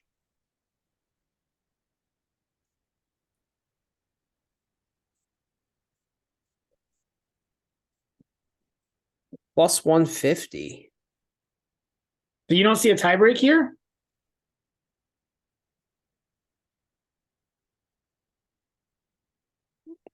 On a clay court, on a slow clay court, though? Like, isn't this bet usually plus money for yes? It usually is. So the fact that you're getting plus money for no entices me. Here's my challenge, right? If I look Sonego on clay this year, 5 of his 11 matches have had a tiebreak. Like, I think just the way he plays, like, because he's like, to me, he's kind of like ADF, where like he plays better. Like, he plays bad when he gets too far ahead. And he was behind against Rublev all most of the match. So that's why he won it. So Sonego's played a tiebreak in 5 of 11 matches on clay this year. And keep in mind, those are mostly best of threes, and we think this is going to be long, so we think it's going to be at least 4 sets. So like that's why I don't like the no there. Kachanov has played a tiebreak in 5 out of 12. And again, those are mostly 3-setters. So I do think there's going to be a tiebreak here at some point. Okay. What is the line there? It's minus 200 for yes and plus 150 for no. Yeah, I mean, I think they're pretty close there. I think it's probably 2 out of 3 chance there ends up being a tiebreak. So like minus 200 is probably little to no value. And then plus 150 is like, I think is a bad bet look there, personally. For Kachanov to win and both players to win a set plus 125. But then I prefer the what you just why not take that's what I'm saying. Like, I think that's a good bet look too, the 125 and both players win a set, but like you think it's gonna be a 4-setter with under 35.5 games with these guys? I don't see it. Yeah. Like I don't see a ton of 6-2 sets here either. What about I do think it'll be a tiebreak. 20 at minus 125?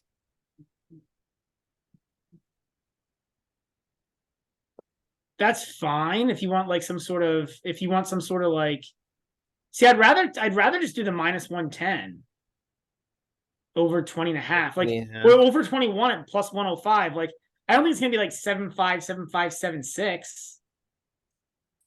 Yeah, because Kachanov will probably lose a set, and the set he loses, he'll probably get 4 or 5 games at the minimum, right? So just go over 21 and take your plus money. Yeah. And that's not terrible because it gives you a little bit of like, it's kind of like the Will Kachanov win 2 sets in a way, right? Mm-hmm. I don't hate it, but honestly, my favorite bet is the one I just showed you, the plus 165. I also like the win in a tiebreak in the match at 175. Well, I'm not so sure about the tiebreak. I'm going to tell you on the Kachanov to win it over 35.5. I really like. I hear you because it's kind of a weird thing. Like I don't know. I get why you would say that because like for tiebreaks you want guys. There's no altitude too. Well, here's an interesting stat too. Like Kachanov on clay.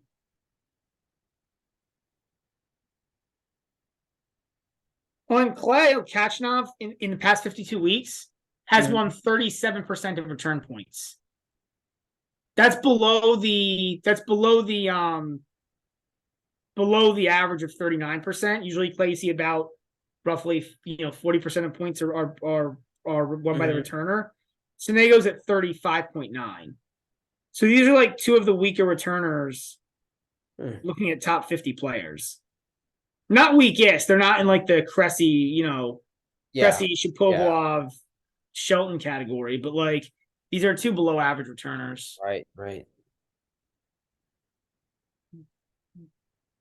So do you like the Kachanov to win the first two service games to love and 15, that kind of thing? I didn't really look too much at that particular prop. I did for a couple of the other matches, but I don't like it here. I don't know about here. Like, I don't know. To your point, it is a slow clay court. Like, and the reason I like the tiebreak isn't so much because I think there's gonna be no breaks. Like, I think that tiebreak set could be a set where both guys break. Mm-hmm. That's true. Like, it's more that like specifically with Sonego, even Kachanov, like Kachanov's tough enough to break back if he falls behind, and Sonego's like crazy enough to break back if he falls behind. He is. So How about this Kachanov to win the first set and 5 sets in the match? Plus 550. yeah, I don't hate that. Like, I think it's similar to the Kachanov in 5. Just Kachanov to win at 475. Yeah, that 440, I think it's similar to that, except like, Yeah. Except I think Kachanov has a better chance in the 5th set against Sonego than he does in the first, especially given that Sonego just played a tough match against Rublev. You know what? I'm just going to stick with this one. This is the one I'm the most confident in. Kachanov to win and over 35.5. Yeah. That's my favorite for sure. So, yeah. I don't like any of the standard lines, though. I think those standard lines are all pretty well set. 39.5. It's pretty high total. Over 10 is the first set line. And -4. They're really well set. I agree with that. Do you like any of the ace double fault props? I haven't even looked at it yet, to be honest. I'm looking at it now. So, I mean, ironically, like, so I don't mind the draw and the double faults. Well,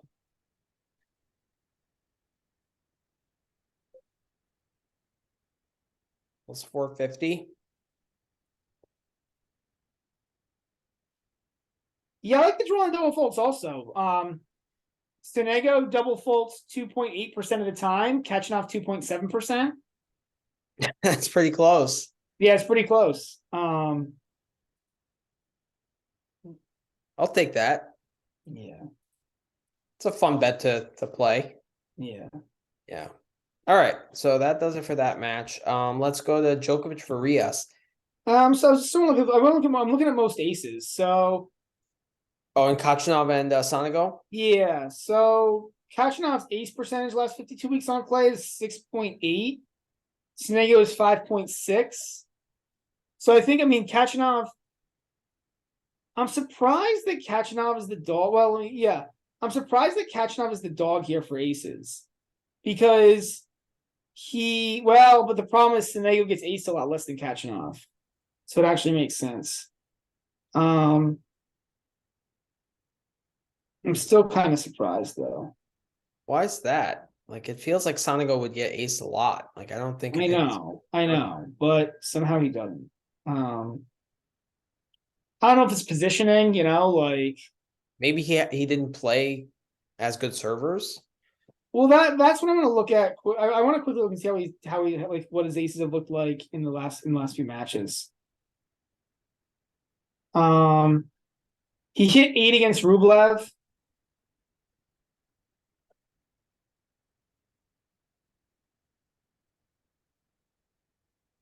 Three against Humbert. Mm-hmm.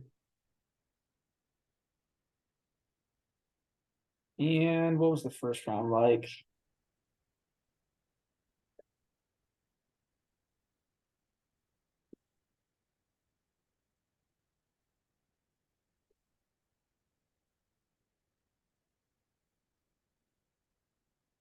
Four against Shelton. Which is not great. I mean, I would have thought he would have had more aces than that. Yeah. It is hard to hit Kachanov. aces on these courts. What? It is hard to hit aces on these courts. I know it is. I agree. Um, Kachanov. 6 versus Albot. Mm-hmm.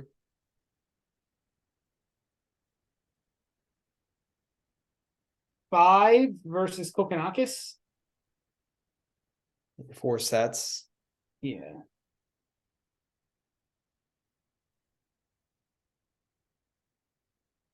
I prefer the doubles though. I don't know. Ace is like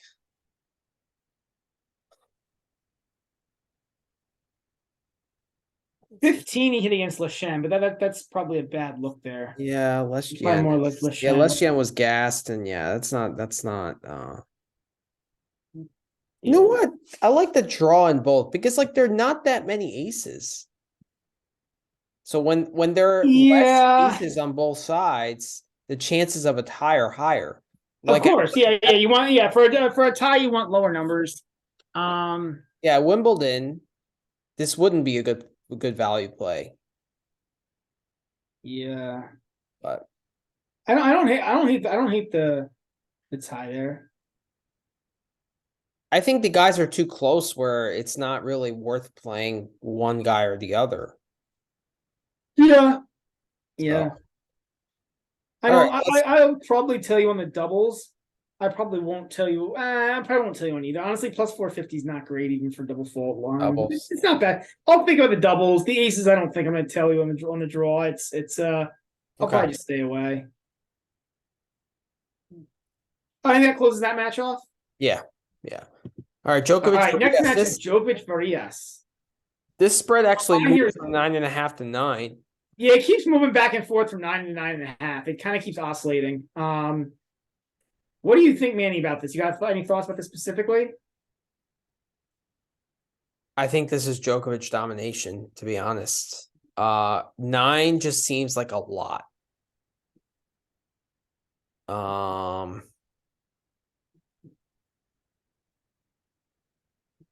Like Kovacevic and Koch and Fucsovics covered 9.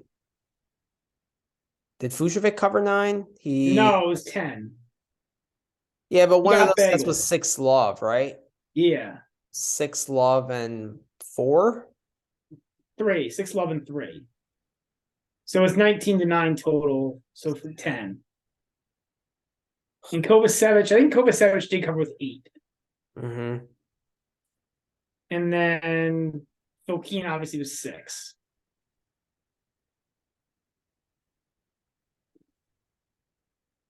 Yeah, but this is a match I see more like a 3, 3, and 4 more so than like a 6, like a 6 love and 2 kind of match. Yeah. Because I think like Djokovic would just like slowly wear him down, right? Like I don't think Varillas is capable of getting to a tiebreak here. Yeah. That being said, like it's I think the spread is dangerous to play either way. Um What about the total? The over under 28.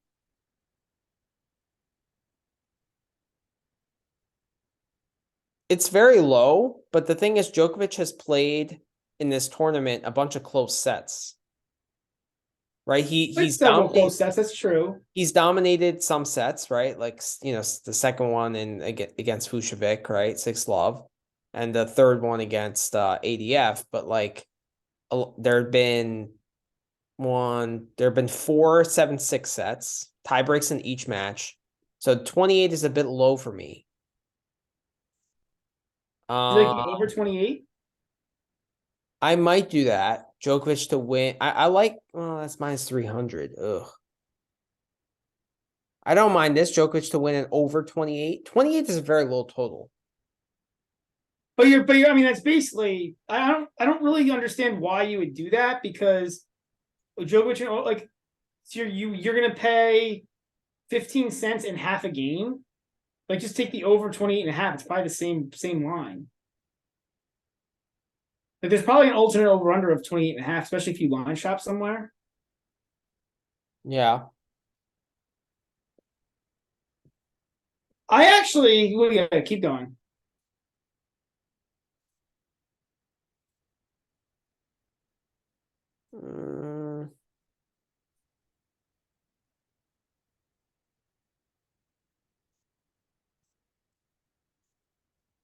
Yeah, that's it. I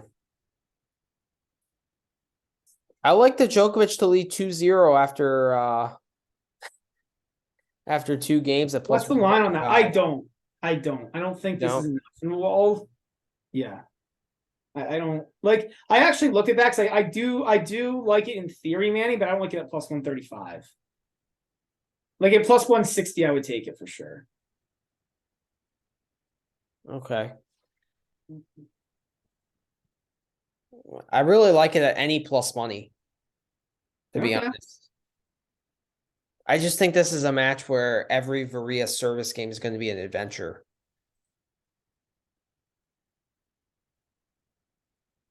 I don't really know what I like here.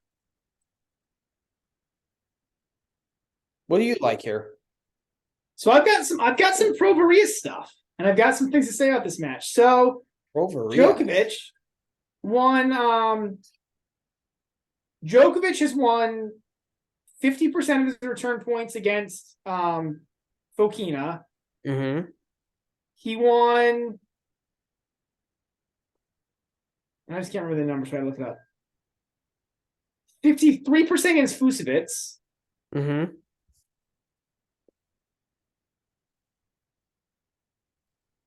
And he won wow.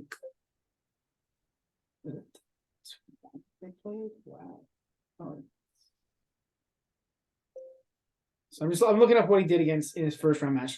He did really well on Kovacevic's serve too. He won 45% of points for return points on Kovacevic's serve. So that's insane, right? He's at like 50% for the tournament return points won through 3 rounds. Mm-hmm. Varillas is like a slightly below average server. Mm-hmm. Probably like he's probably slightly below average, slightly above average on the return side. Like in terms of his strengths and weaknesses, he's a below average like player. He's a borderline ATP, borderline challenger tour guy, probably a legitimate ATP guy on clay, but not like an above average ATP tour pro even on clay. Right. So the point of this is saying like I think Djokovic is going to break Varillas at least half the time. I would agree with that. But I'm going to swing this around and say something else. So that said, Djokovic has won. Now he did win 75% of points on serve against Kovacevic, which is really good, but I think that speaks more about Kovacevic. Against Fokina for the match won 44% of points on Djokovic's serve. 44%? Yeah. That's a lot.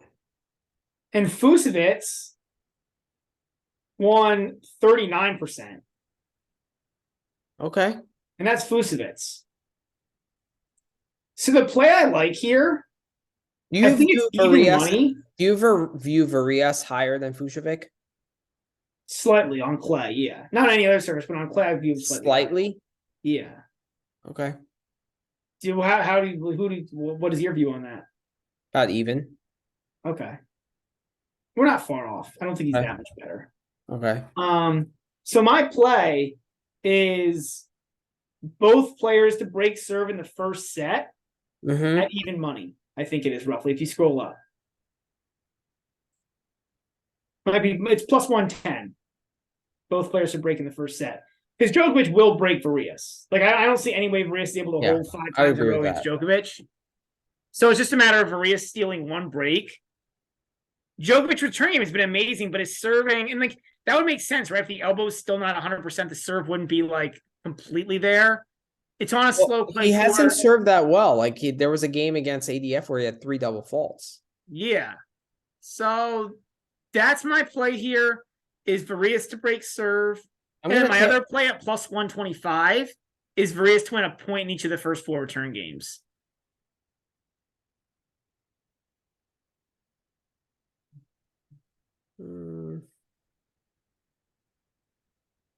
That's interesting.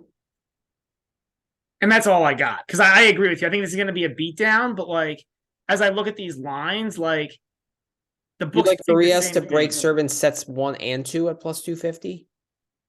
No, because if it's a coin flip, like I just don't like the price as much. Like if the book is telling me it's a coin flip, right, to break in the first set, math tells me it should be 1 out of 4, and I think it's actually worse because like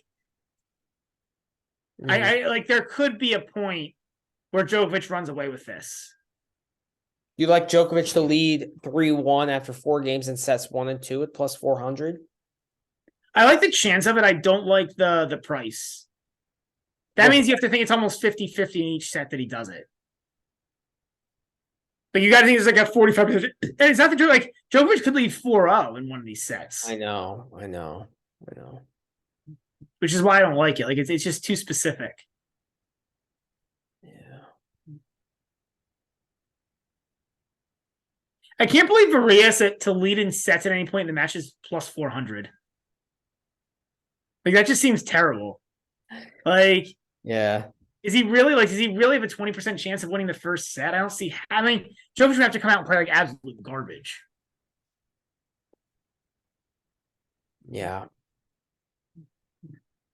I mean, Djokovic hasn't started that well this tournament. I mean, like ADF started up a break in the first, and then Vucevic got to a first set tiebreak, but he did beat Kovacevic 6-3 in the first.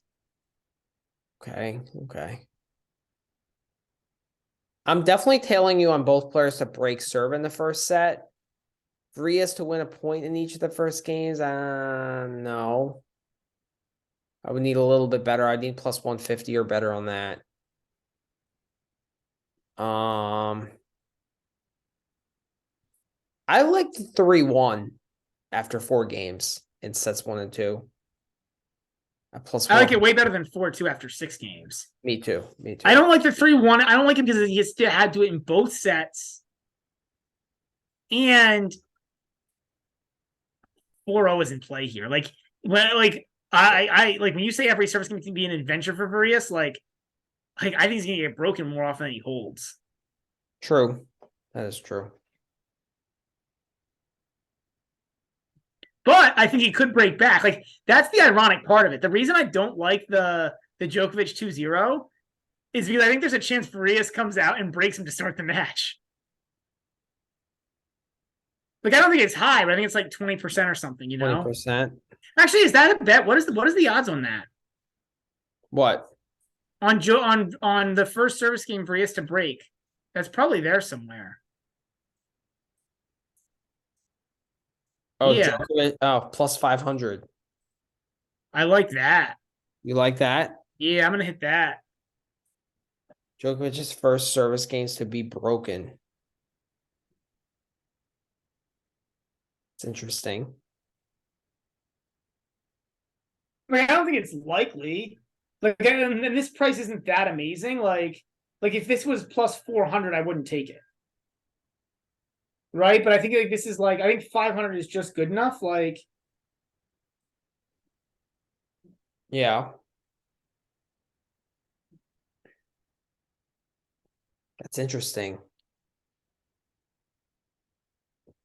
Actually, you know what? If you want to do it as like a hedge, put half a unit on the break, and then do your full unit on Djokovic 2-0. And you're basically then betting on Varillas. What is the odds of Varillas? What is the first game Varillas to be broken?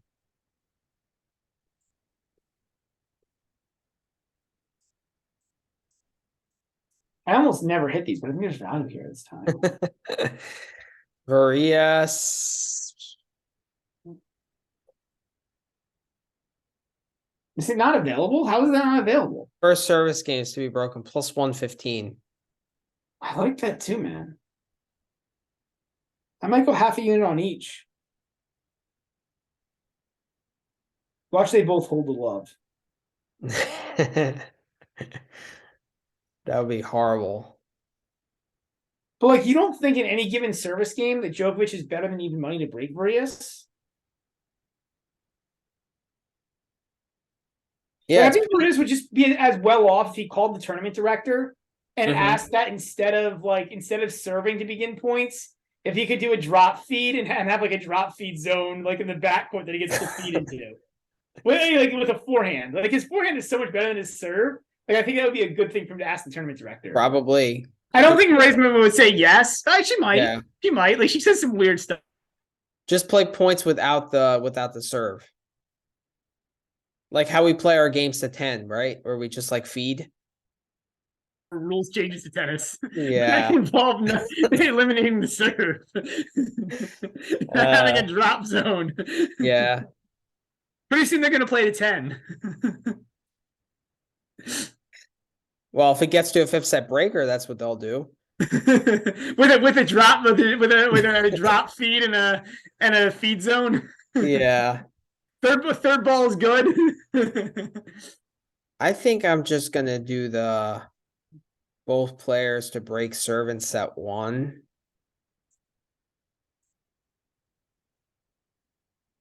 You know what? I'm gonna tail you on the Djokovic to be broken in the first game. Okay. I like plus 500. I mean, that's really good. Yeah. So, but in terms of like the in terms of the actual result of the match, I just don't like it. Like set spread minus 240. That's very steep. no, there's nothing there. There's nothing good. nothing There's there. nothing. I mean, I don't see anything here in terms of the actual like.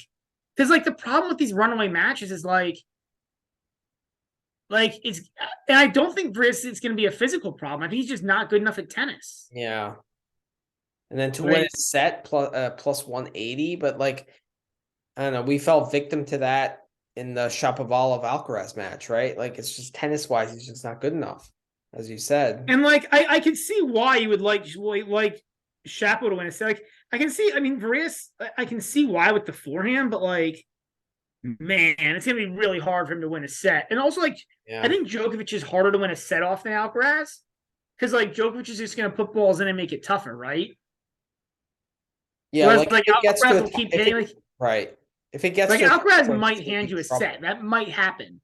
Whereas like that's not going to happen with Djokovic.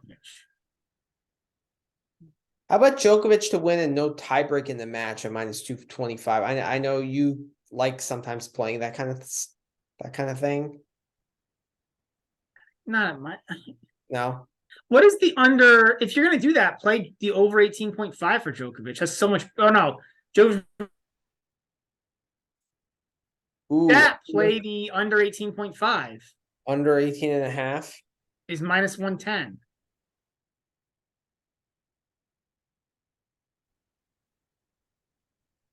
I don't mind that.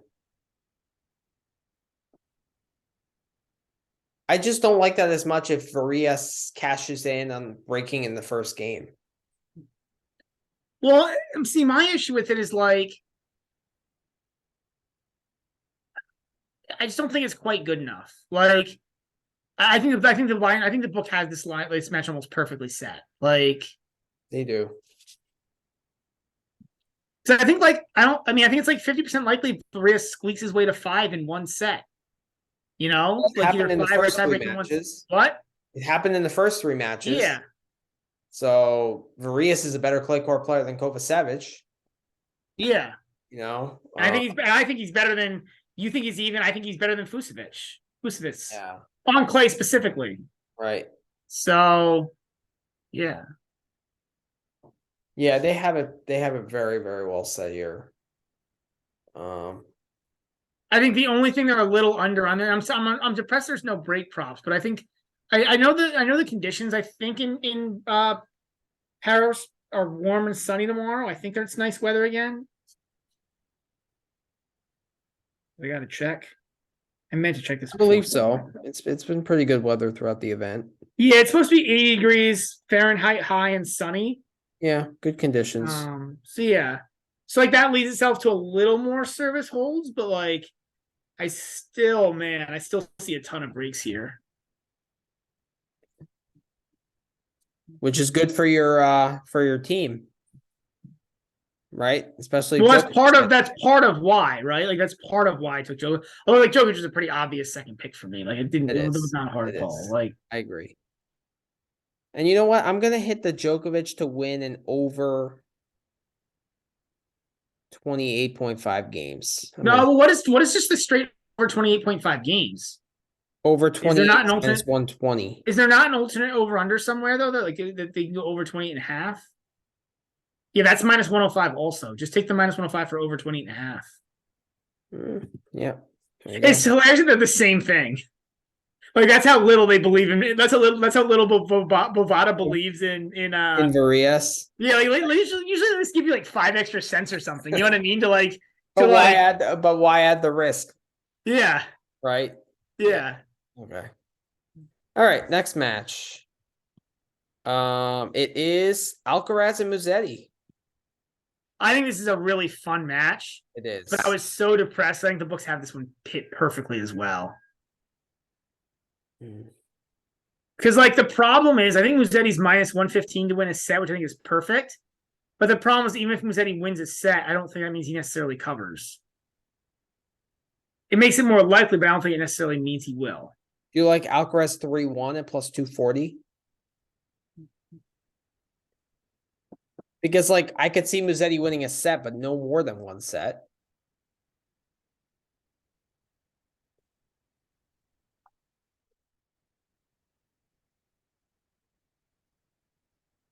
Yeah, I think that makes sense.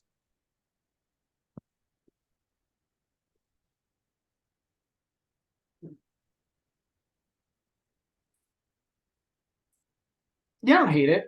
I might hit that as well. Yeah, plus 240. Yeah, I hit that.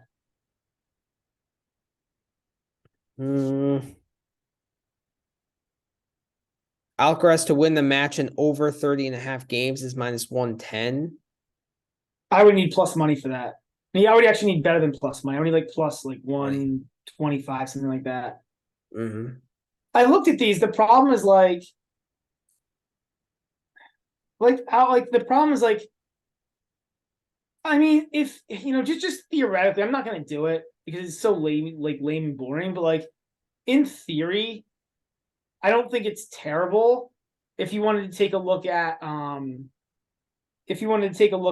the money line on as part of a parlay, to go Alcaraz at minus 600 if you want to do like part of a parlay.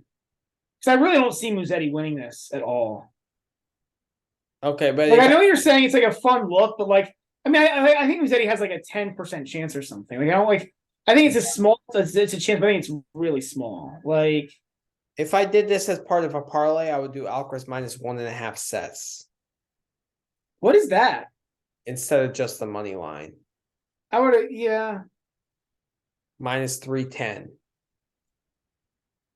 Yeah.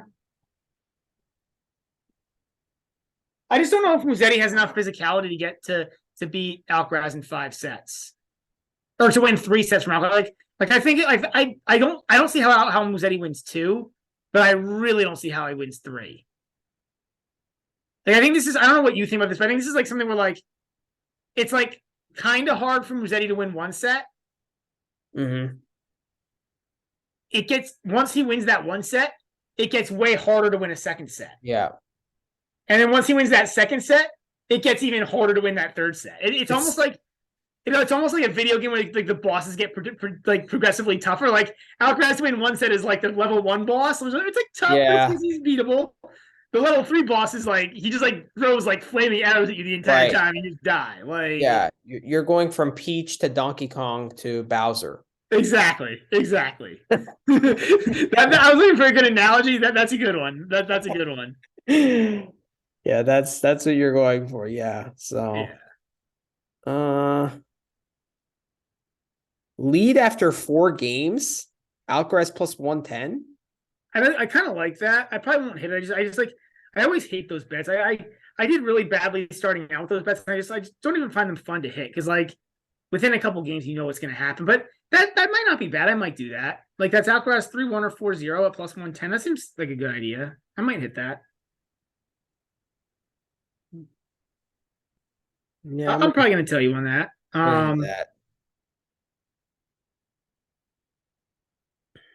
The only other bet I have here. Remember, Alcaraz starts fast. Yeah. So I'll probably tell you on that.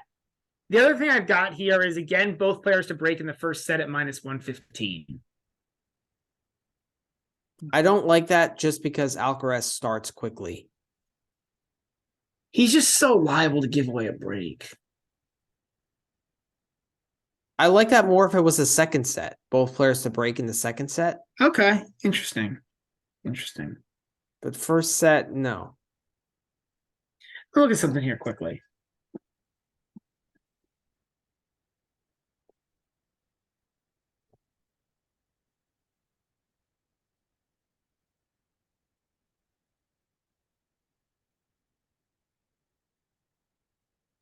Ooh, I actually want to look at one more thing in the Djokovic match. Do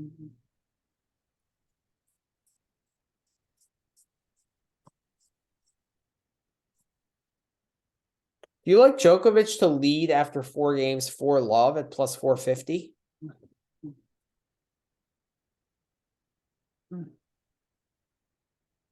I'm thinking.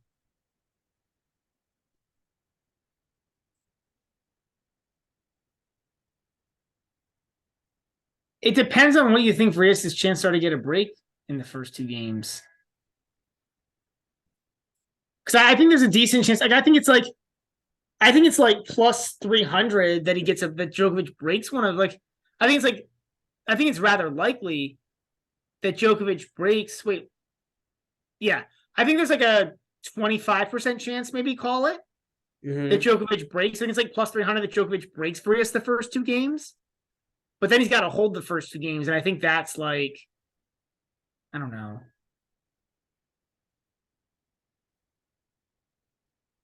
Yeah, like that for me is why I wouldn't. But so you think it's not terrible at is plus gonna be 500? I would do it. It's really close. Yeah, I don't really see value on it either way. I don't hate it. Like, yeah.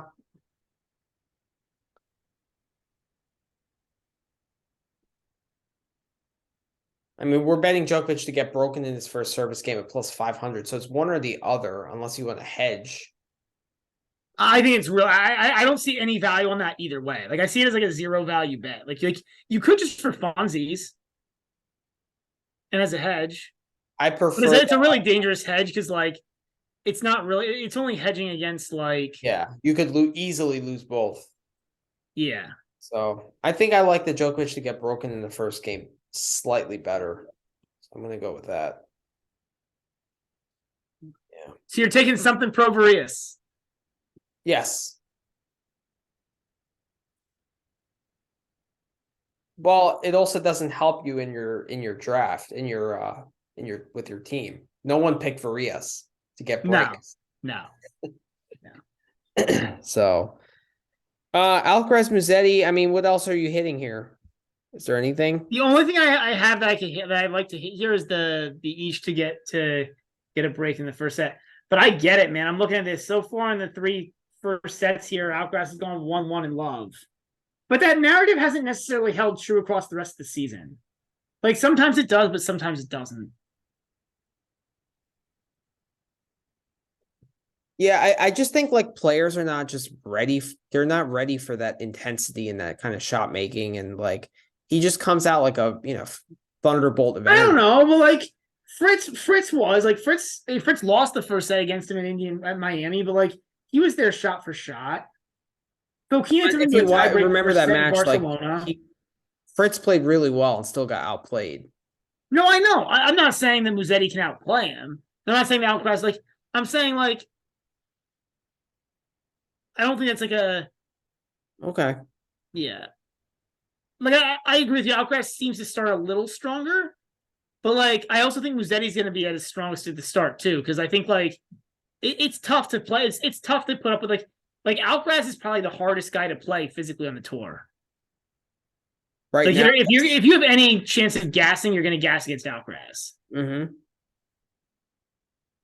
Yeah, I mean, Fritz commented in Miami like he had no time. Like he actually felt like he had more time against Djokovic or Nadal. Like just Alcaraz just rushes you. Like the intensity and the shot making is just over. Yeah. So but that being said, I really can't fade Musetti here because like Musetti's been really good. No, he has been, and like I actually do think Musetti can keep this like. There's a chance Musetti keeps this moderately competitive. It's just that like 7 in a best of 3 match really isn't that much on clay. It isn't. It isn't. Yeah. Like it is, but because the problem here is like again, Musetti could win a close set and then lose the next set 6-2. Right. And then like you didn't really gain that much from him winning that set. Right. You know what I'm gonna do? I think I'm gonna do Alcaraz to lead after 4 games. And I'm telling you on that. I like it. For me, it's not as exciting. I'll probably go like half a unit on it, but I'll tell you. And then I'm gonna go Alcaraz to win 3-1 at plus 240.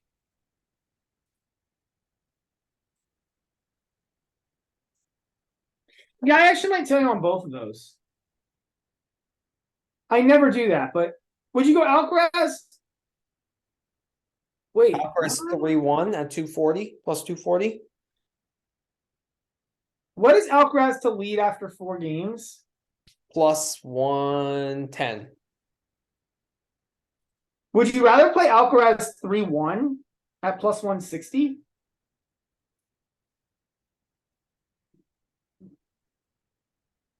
No, because if he just comes out firing, he could be a 4-love. And that's worth 50 cents? To me, yes.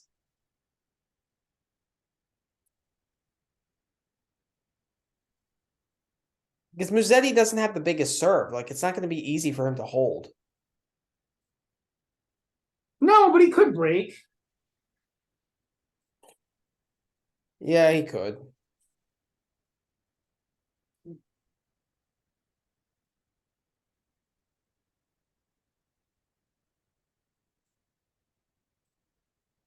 I don't know, not me, but I don't hate it if you go that way. I think that's going to be my play. Gonna be your play. Yeah. All right. All right, next match. Offner and Tsitsipas. Just give me a second. I got to enter my bets. Okay. I guess you can start talking if you want. Go ahead. Go for it. Offner Tsitsipas. So it's plus 8.5 or 8.5 game spread. Tsitsipas is minus 1,800 to Offner's plus 900. 30.5 games is a total.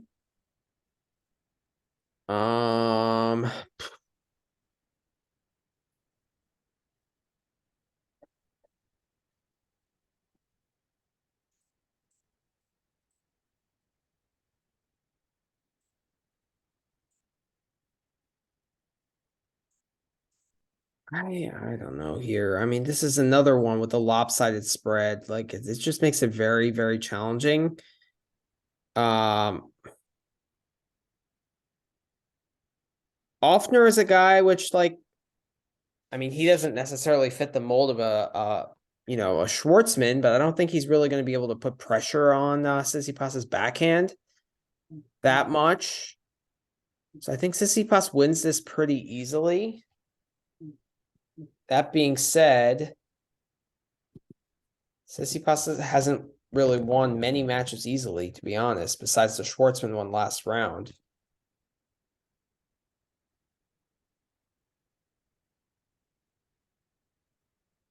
He beat RCB pretty easily. The second set was a little complicated. He destroyed Schwartzman, as we mentioned.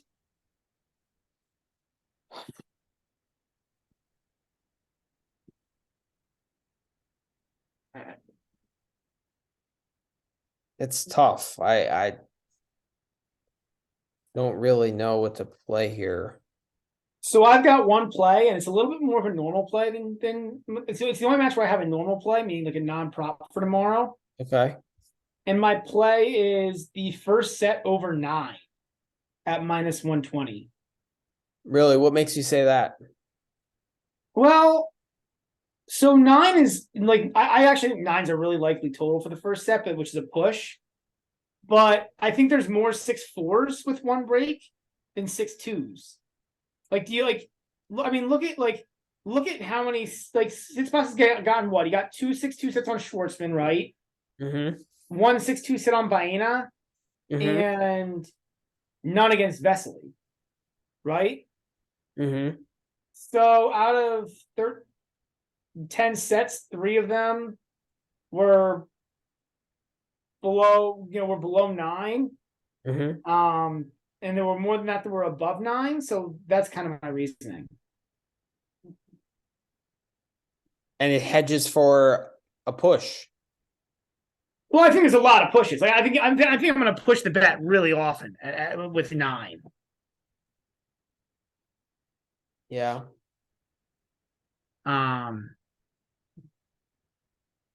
Is there any chance Offner wins a set here, in your eyes? Yeah, but the line for it's not that good. It's like even money for him to win a set or something. Plus 150. Ugh. Like I don't think that's that great. And I think it's gonna be hard for him to win a set. To be honest, 3-0 is minus 210 here. Minus 200. Just take the minus 2.5 sets. But yeah, it's just not. Yeah. Like I said, my play is set 1 over 9. Like Offner should come out serving well. You would think he knows to attack the backhand. Like if we're saying on a podcast, you think he'd watch our podcast? I hope so. I mean, we would gladly take Sebastian Offner as a listener. Yeah. So, so Sebastian, if you're listening, attack the backhand. I would serve a lot of balls to the backhand, some to the forehand too, but make sure in the rallies you get to the backhand as much as possible. Absolutely. Every serve to the backhand, buddy. I mean, okay with some serves to the forehand, but it's just like make sure the first or second ball you're getting that to the backhand. Definitely. Yeah, I don't know. But other than that, I got nothing else, man.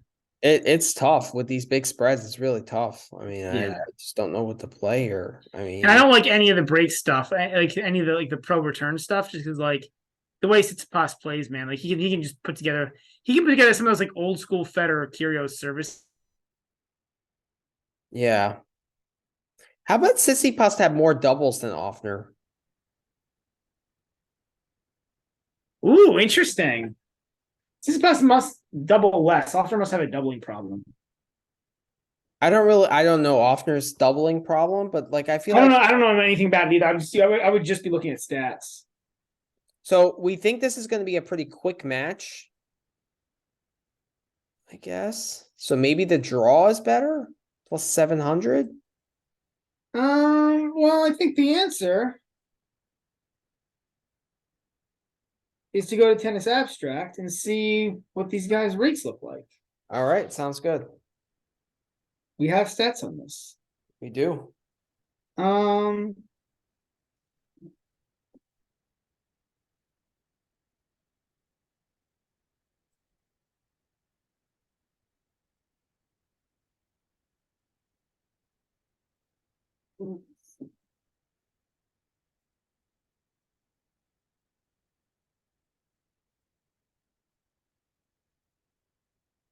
Like, all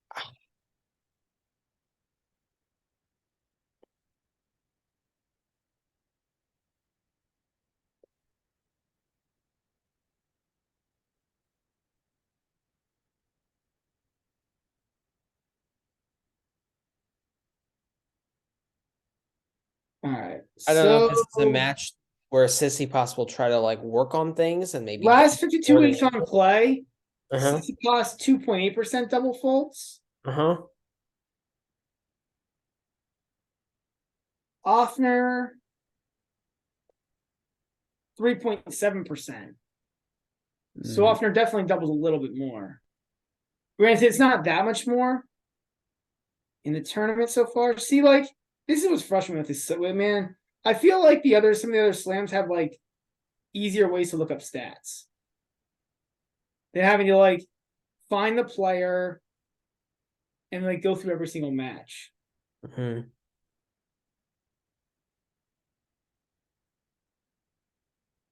Tsitsipas is also not a very aggressive returner, so I think that might like cause Offner to not double as much and try to like make the serve. Yeah, but Tsitsipas can be under almost no stress in this match, so why would he double? Yeah, that's true.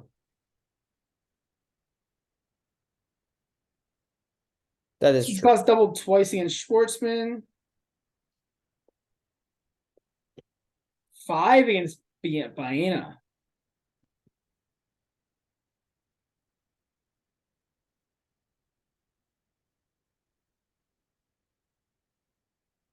I mean, I don't think I love it anyways, just because, like,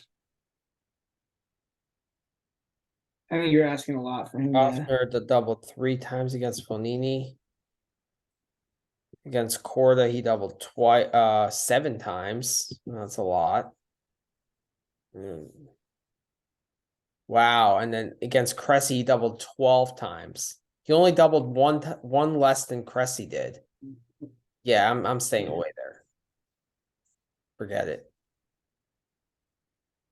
Yeah. So that's my thoughts there. Okay. So just refreshing, what was the bet you had there? The over 9 in the first set. It's a little bit more of a normal bet, but first set over 9. 9 in the And first set. -120. I'm just thinking they both come out serving like relatively like I don't see Offner. I don't know. Like I don't see like Offner. It's just basically getting Offner -3 because like Tsitsipas is never gonna like Offner's never winning the 6-3 in the first set. Right. So it's just a matter of like, can Offner only get broken once? And I think he can do that. Yeah. Like Tsitsipas does better than you would think in the return around clay because like he's just like a good tennis player and a good attacker, and like the clay gives him time to hit more forehands. But he's not amazing at it.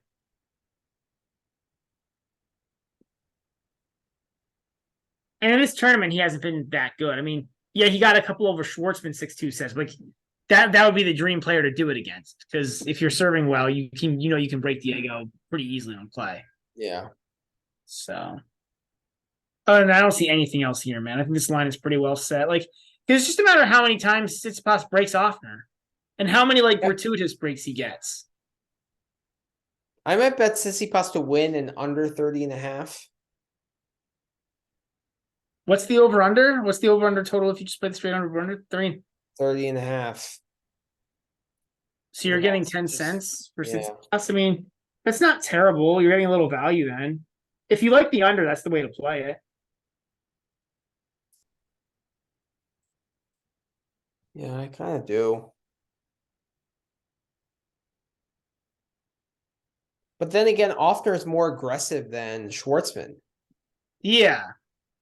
Yeah, So if he kind of comes out with the right tactics and like tries to attack that backhand, I don't know. It sucks. I hate staying away, but it's just like it's the right thing to do. It's just like perfectly set. It just sucks. You know what I mean? Like the only place I see value here is that over 9 in the first. You know what? I'm gonna tail you there. But... It pushes a lot. Okay, that's fine. That's good. Yeah, I mean, a push is a win, though. Yeah. So, all right. So that's the end of matches with props. I think everything else doesn't have props, so they'll go a little faster. Okay. Dimitrov Zverev. Props. Oof, this is interesting here. Man, Dimitrov is plus 3.5 games. Plus 150, whereas Zverev is minus 180. Over under is 38.5.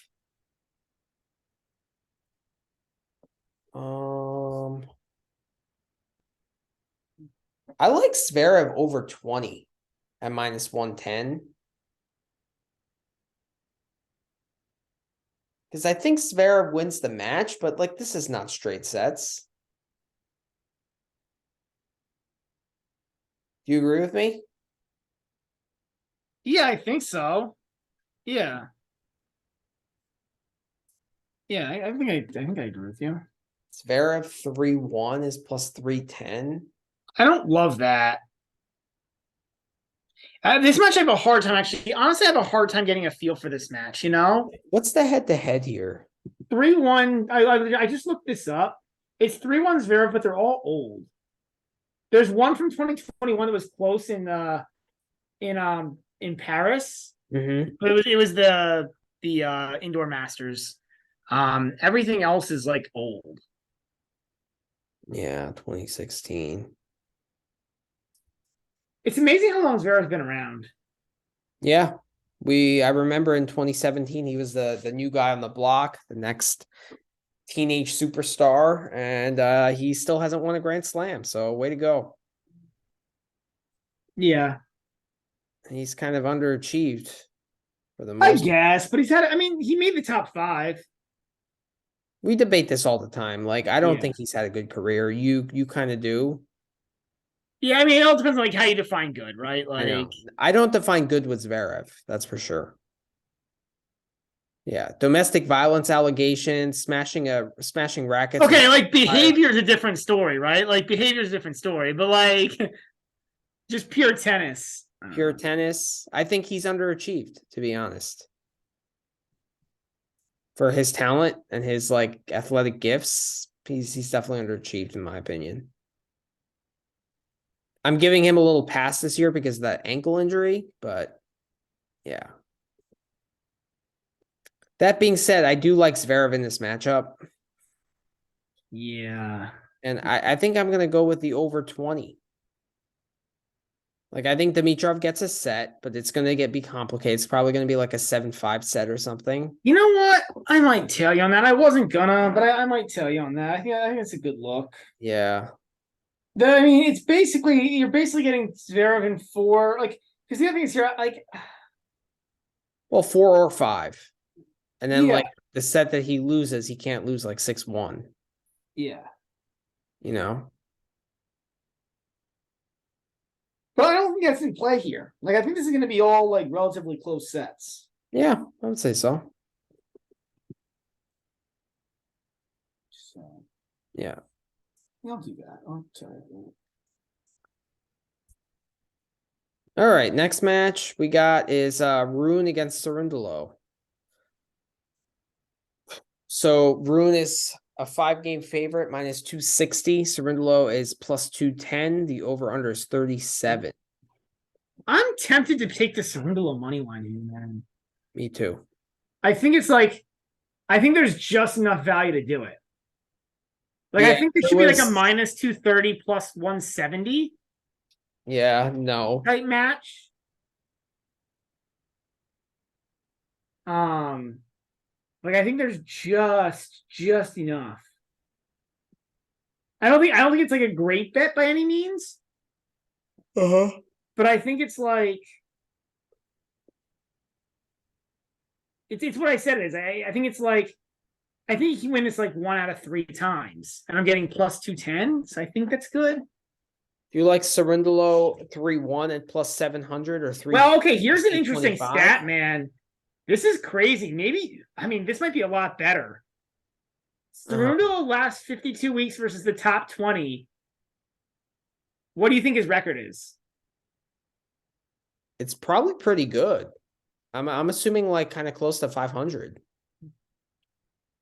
You're wrong. It's 8-1.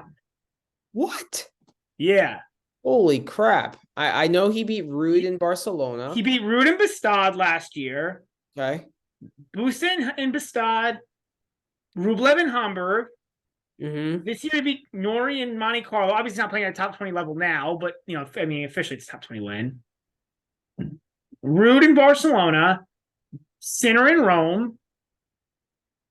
Yeah. Nori again in Lyon. And now Fritz yesterday. Wow. Or Fritz, yesterday now because it's 2:00 in the morning. Yeah. So he's 8-1 against top 10 players. Top 20. Top 20. Okay. Have these guys played before? I don't think so, and if so, not relevantly. Like, I only count like matches in the last 6 months as being relevant with Rune, personally. Okay. Yeah, they haven't played. Oh, they have. They played in a challenger in Manerbio, Italy, in 2019. Yeah. Not relevant. It doesn't say too much. Yeah. I actually really, And How given about what we the talked about with plus? his style, right? Like it makes sense that he would do this well against these good guys. I mean, 8-1's a little insane. And obviously it's a little like he Yeah, hasn't played too many against the, like Djokovic or Nadal or but he's a really good Alcaraz. counterpuncher. And like Rune, if Cerundolo is able to push this to 4 or 5, like Rune does have some question marks physically. You know? And like, what is Rune's biggest 5-set win? Tsitsipas at the French last year? That's it, right? That was That would 4, be the I answer. believe. What? That was 4, I believe. I'm saying win in a best of 5, not Best in a of 5 5? setter. Okay. Yeah. Yeah, it's that. That's got to be the biggest win. Yeah.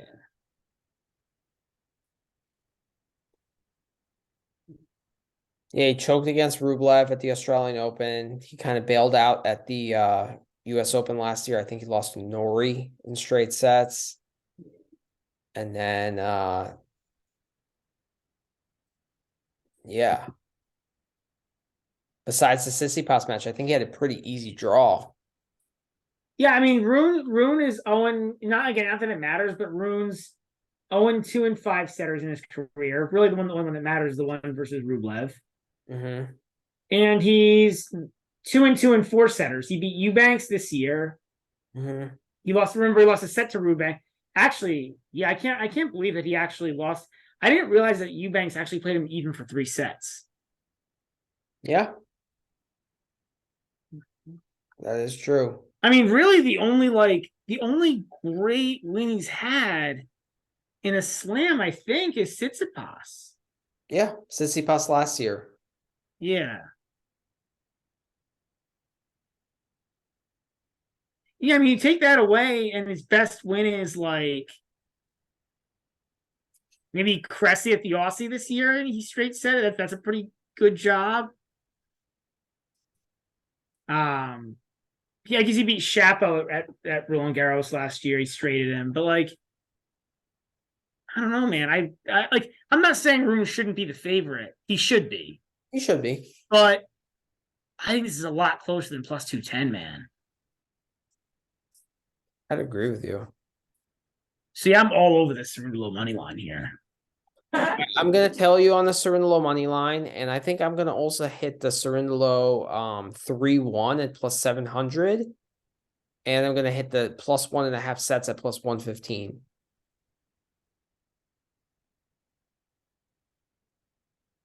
I don't know why you would hit the plus 1.5 sets. Do you really think Rune's winning this if it goes to a 5th?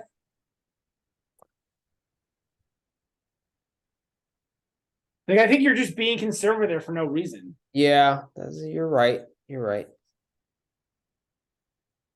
But I love the Cerundolo 3-1 at 700. 3-1. Yeah, I think I'm gonna do that.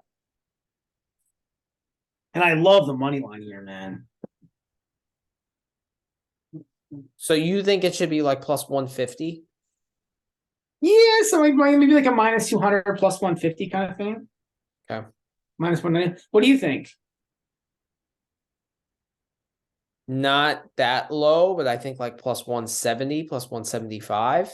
210 is definitely steep. Like, Well, I'm saying plus 150 like would be a juiced line. So minus 190 plus 150. Like minus 190 for Rune, plus 150 for Cerundolo. Okay. Yeah, and I'm probably more in the plus 170, plus 180 range for Cerundolo. And then Rune would be like a minus 210. Yeah. Okay. And probably the spread should be like 4 instead of 5. Yeah.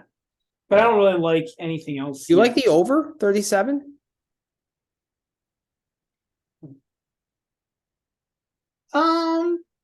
Yeah, sure. Why not? Because like I don't think either guy will win this in straights. Yeah. I'm guessing that's way better than the over 3.5 sets, right? Yeah. 3.5 sets is minus 185. You know what? I don't like the over 37, man. No? Like, Why, you see some lopsided sets here? I don't necessarily see it, but it could. Mhm. Like,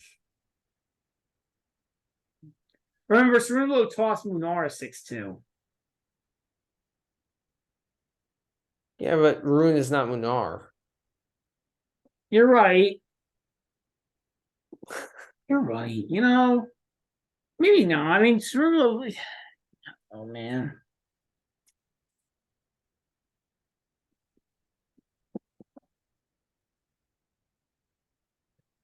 Rune should dominate more sets than he does. He plays a lot of close sets. Like he won 7-6 against Eubanks.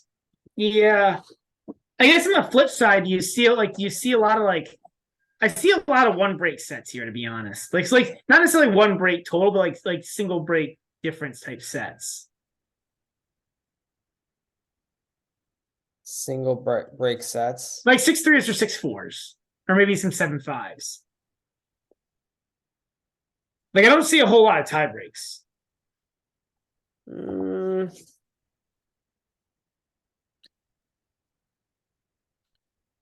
Yeah, but like Rome played 1 out of 15 sets.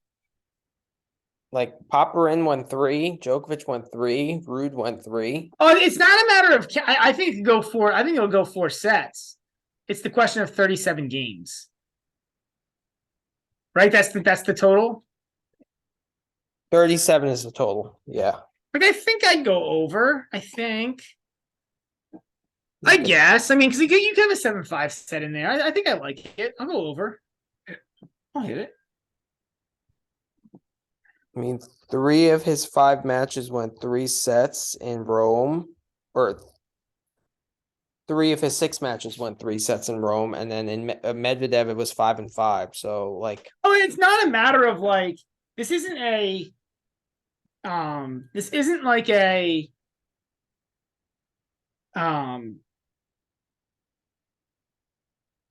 like this isn't a like an over 3.5 sets question. In my mind, is a does 4 sets get you to 37 all the time? I think it usually does.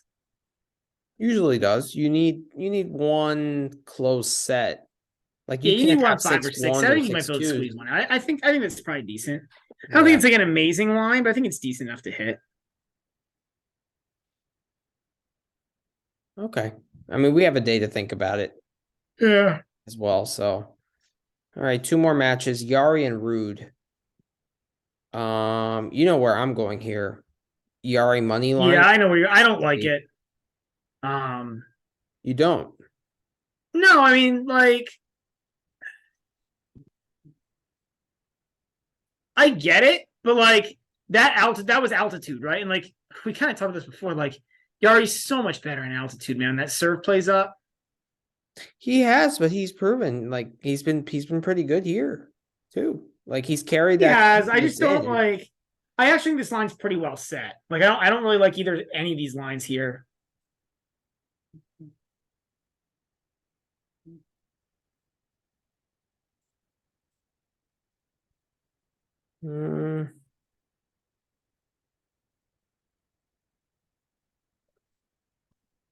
Over 9.5.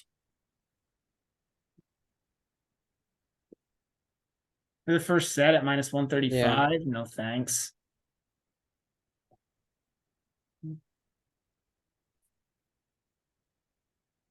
What was the score? But it's weird, you know. Maybe over 9.5 in the first set is a good play because I'm looking at it. If you go back, the spread's only 1. Like the spread for the first set's only 1. So like, does that mean we think there's a lot of like 6-3 sets here for Jarry?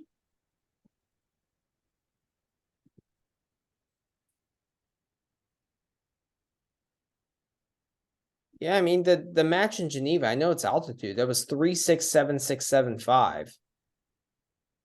So those sets were really close. Which tells you what? Which tells me that the over 9.5 is a decent play. Oh yeah, but the first set didn't go over. Yeah, but it's one break, right? So if the other guy served first, then that would have gone over. So I don't really look too much into that. It wasn't like a 6-1 or 6-2. No.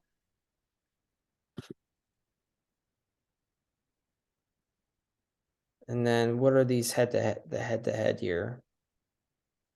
Ironically, it's the opposite of what you would think, but it's really not. 1-1. You already got him in Seoul last year in 3. But Ruud wasn't playing well at all at that No, time. he wasn't. That was post US Open, right? There And was Yari's not good on hard. Like Seoul, like there's no reason why Yari would play well on in Seoul. But Like, the I don't thing think with there's Yari, like I think stylistically, this matchup is good for him against Ruud. He serves way bigger. Ruud is not the best returner. If Yari can pin Ruud to the deep into that backhand corner, it's going to be tough for him to kind of defend that. I mean, if you want to play this, I think the Yari money line is a better play than anything else that's on the board. But I think I'm just gonna stay away here. Really? Yeah. Okay. You're not pro Yari here in any way? No, it's just so different with him, man. It's so different with him once you get him off that altitude. Like, so what do you think the line should be here? oh, pretty much what it is. Like, I might bump it a few more cents. Like, maybe I think it should be like minus 180 plus 150, but not enough for me to hit anything, right? Okay. Okay. I think Yari's being slightly undervalued by the book, but like I would probably have the spread at 3, not 3.5, but like it's just too close, you know? Okay. And the 40 is a big over under for a guy who doesn't play a lot of It tie breaks. is. Actually, Well, what is no I'm tie not breaks in the match? The Yari, can you go back to the Yari rematch? What is no tie breaks? We already started playing more tie breaks here, so maybe I don't like that. Well, I only played one so far. They don't have that up, but No, I'll look at the props. There might be some props worth hitting. Yeah. All right. And then last match, Echeverry and Yoshi. How do you feel about laying the 6 on Etch with Etch? Is 6 too much?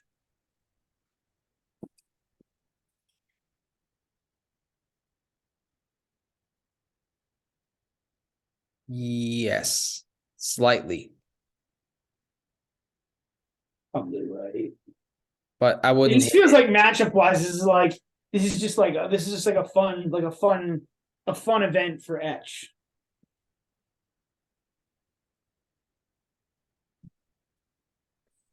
I mean, Yoshi's really going to have to work to pin him back into that backhand corner. As soon as he leaves the floating ball in the center and allows Etch to dictate with the forehand, he's toast. Yeah. That's how I view this match.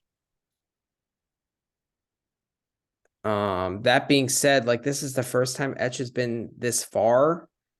He's playing for a quarterfinal. I mean, that being said, Yoshi's kind of playing for the same kind of thing, right? He hasn't really been in this stage of a slam either. On Yoshi? Yeah. Has he made it this far in a slam? Yeah, he just did the last one, Australia. He made the 4th round of the Aussie. Fourth round, but yeah, he's never been to a quarter though.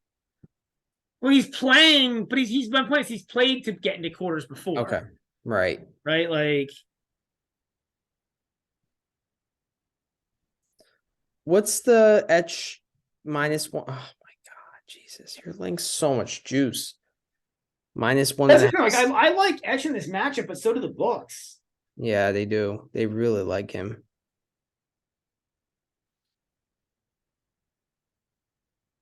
I don't mind Etch 3-1 at plus 265.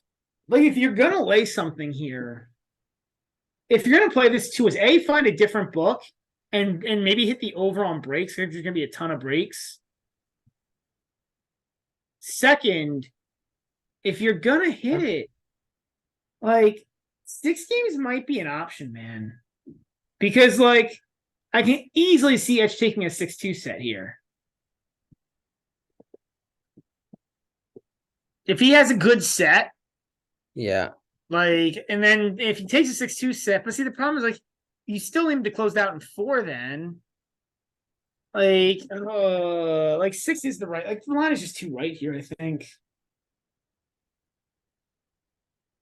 Can Yoshi also win a lopsided set though? That's what kills you. If Etch wins like a 6-2 set, then like can Yoshi return the favor? Like, does Etch really have that many like mental dips, or he gets it back pretty quickly? I don't really see him as a guy who mentally dips. He's just so like his problem is just not a very good athlete, to be honest. For a pro tennis player, he's not a great athlete. He's kind of like Bernabe, but he's just so much more aggressive. Yeah, he's slightly better in the forecourt. Yeah, you're right. He's a little better in the forecourt. forecourt. Yeah, he's a better athlete than like Bernabe. But not by much. Like I don't think he's a very good athlete at all, Etch. Especially defensively. He moves forward okay. You're right. He moves forward okay. He cuts off angles okay. Well, I actually think that's his improvement this year. That's why he's having way more success because he's actually improved that defense, whereas Bernabe really hasn't. Yeah, I don't know, man. It's still not very good. But I mean, but it's almost irrelevant because he's not gonna have to play defense in this matchup. No, he's not. He's gonna be able to bully him around. And who did Yoshi beat? He beat Wild, Purcell, and JJ Wolf. And JJ Wolf, yeah. And Etch beat Korich, Demonor, and Draper. And Draper. Draper's one set. But I mean, Etch has looked really good. Yeah, you know what? I'm leaning towards actually laying the games. Yeah. That's my debate. We have a day to think about it, but that's the only way I see you could play this is maybe initially I thought it was too much just based on like this is for Etch's first round of 16. There's more pressure, but like I just feel like he's just a better clay court player. And like if you look at this from like a pure statistical analysis perspective, I don't like 6 feels like a lot also, but I just think the matchup is so good for Etch. Yeah, you're right. And I don't think Yoshi getting the ball high is going to bother Etch. Yeah, you're right. All right, well, that does it for our round of 16 preview. It's exciting stuff. Again, everyone, I know it's a long pod, 3 hours. Thanks for listening. Yeah, appreciate the chat on the Twitter. Like we continue to get new people on the Twitter chatting, so it's kind of interesting. Yep. And then it's a little expanded. Some better than others, but we appreciate all of it. So absolutely, we just also want to be clear that like live betting, you really have to be sure about it, and you really have to think that there's good value because you always get a worse price on live betting than you do pre-match. So I think that's a really good point, Manny. It's also something where like I find that like so often I'm not watching a match, and so like I feel like it's so dangerous to live bet stuff you're not watching. Well, we'll try to give some more live betting opportunities because now there's just many less matches to focus on. So like we can really dive in and watch a match. And I have some days off from work next week. I'll try to give some good picks, but like there might just be no value on the board, and in that case, it's just not worth it. But we talked about. I mean, the other problem with the live betting is like you have such little time to think about it, especially because you're always delayed, right? Like what you're viewing is always delayed. So like by slightly, even if it's 10 seconds, with the live betting, that makes a difference. Yeah, it's hard. It's hard. I think you really have to have like pre-pricing on stuff. Like you have to be watching a match and be like thinking 5 minutes in advance, like, if this guy goes up a break, it's a live betting opportunity. Right. And I've noticed that when favorites are down a set, like you really, really don't get good value. Like you'd be even lucky to get like plus 120. Like it's just not profitable. Like you really only get value if you think an underdog is going to come back when they're down a set, like betting Sonego against Rublev, like that's really the only kind of time. But like who can pick that, Yeah. It's just really hard. So just like for the people out on Twitter, like, I know a lot of people want live picks and stuff, but like it's just not value. Or not live. So yeah. All right. Well, thanks again for all the support, and we'll be back probably later this week at some point to preview semis. I'm guessing Thursday night. Does that work for you? Yeah, somewhere in there. We'll see. Okay. We'll see if we want to hop on and do a quarters. If we're busy, we'll do a semis. We'll figure it out. All right. Awesome. All right. Have a good night. Thanks, everyone. It's getting late. Take care. See ya.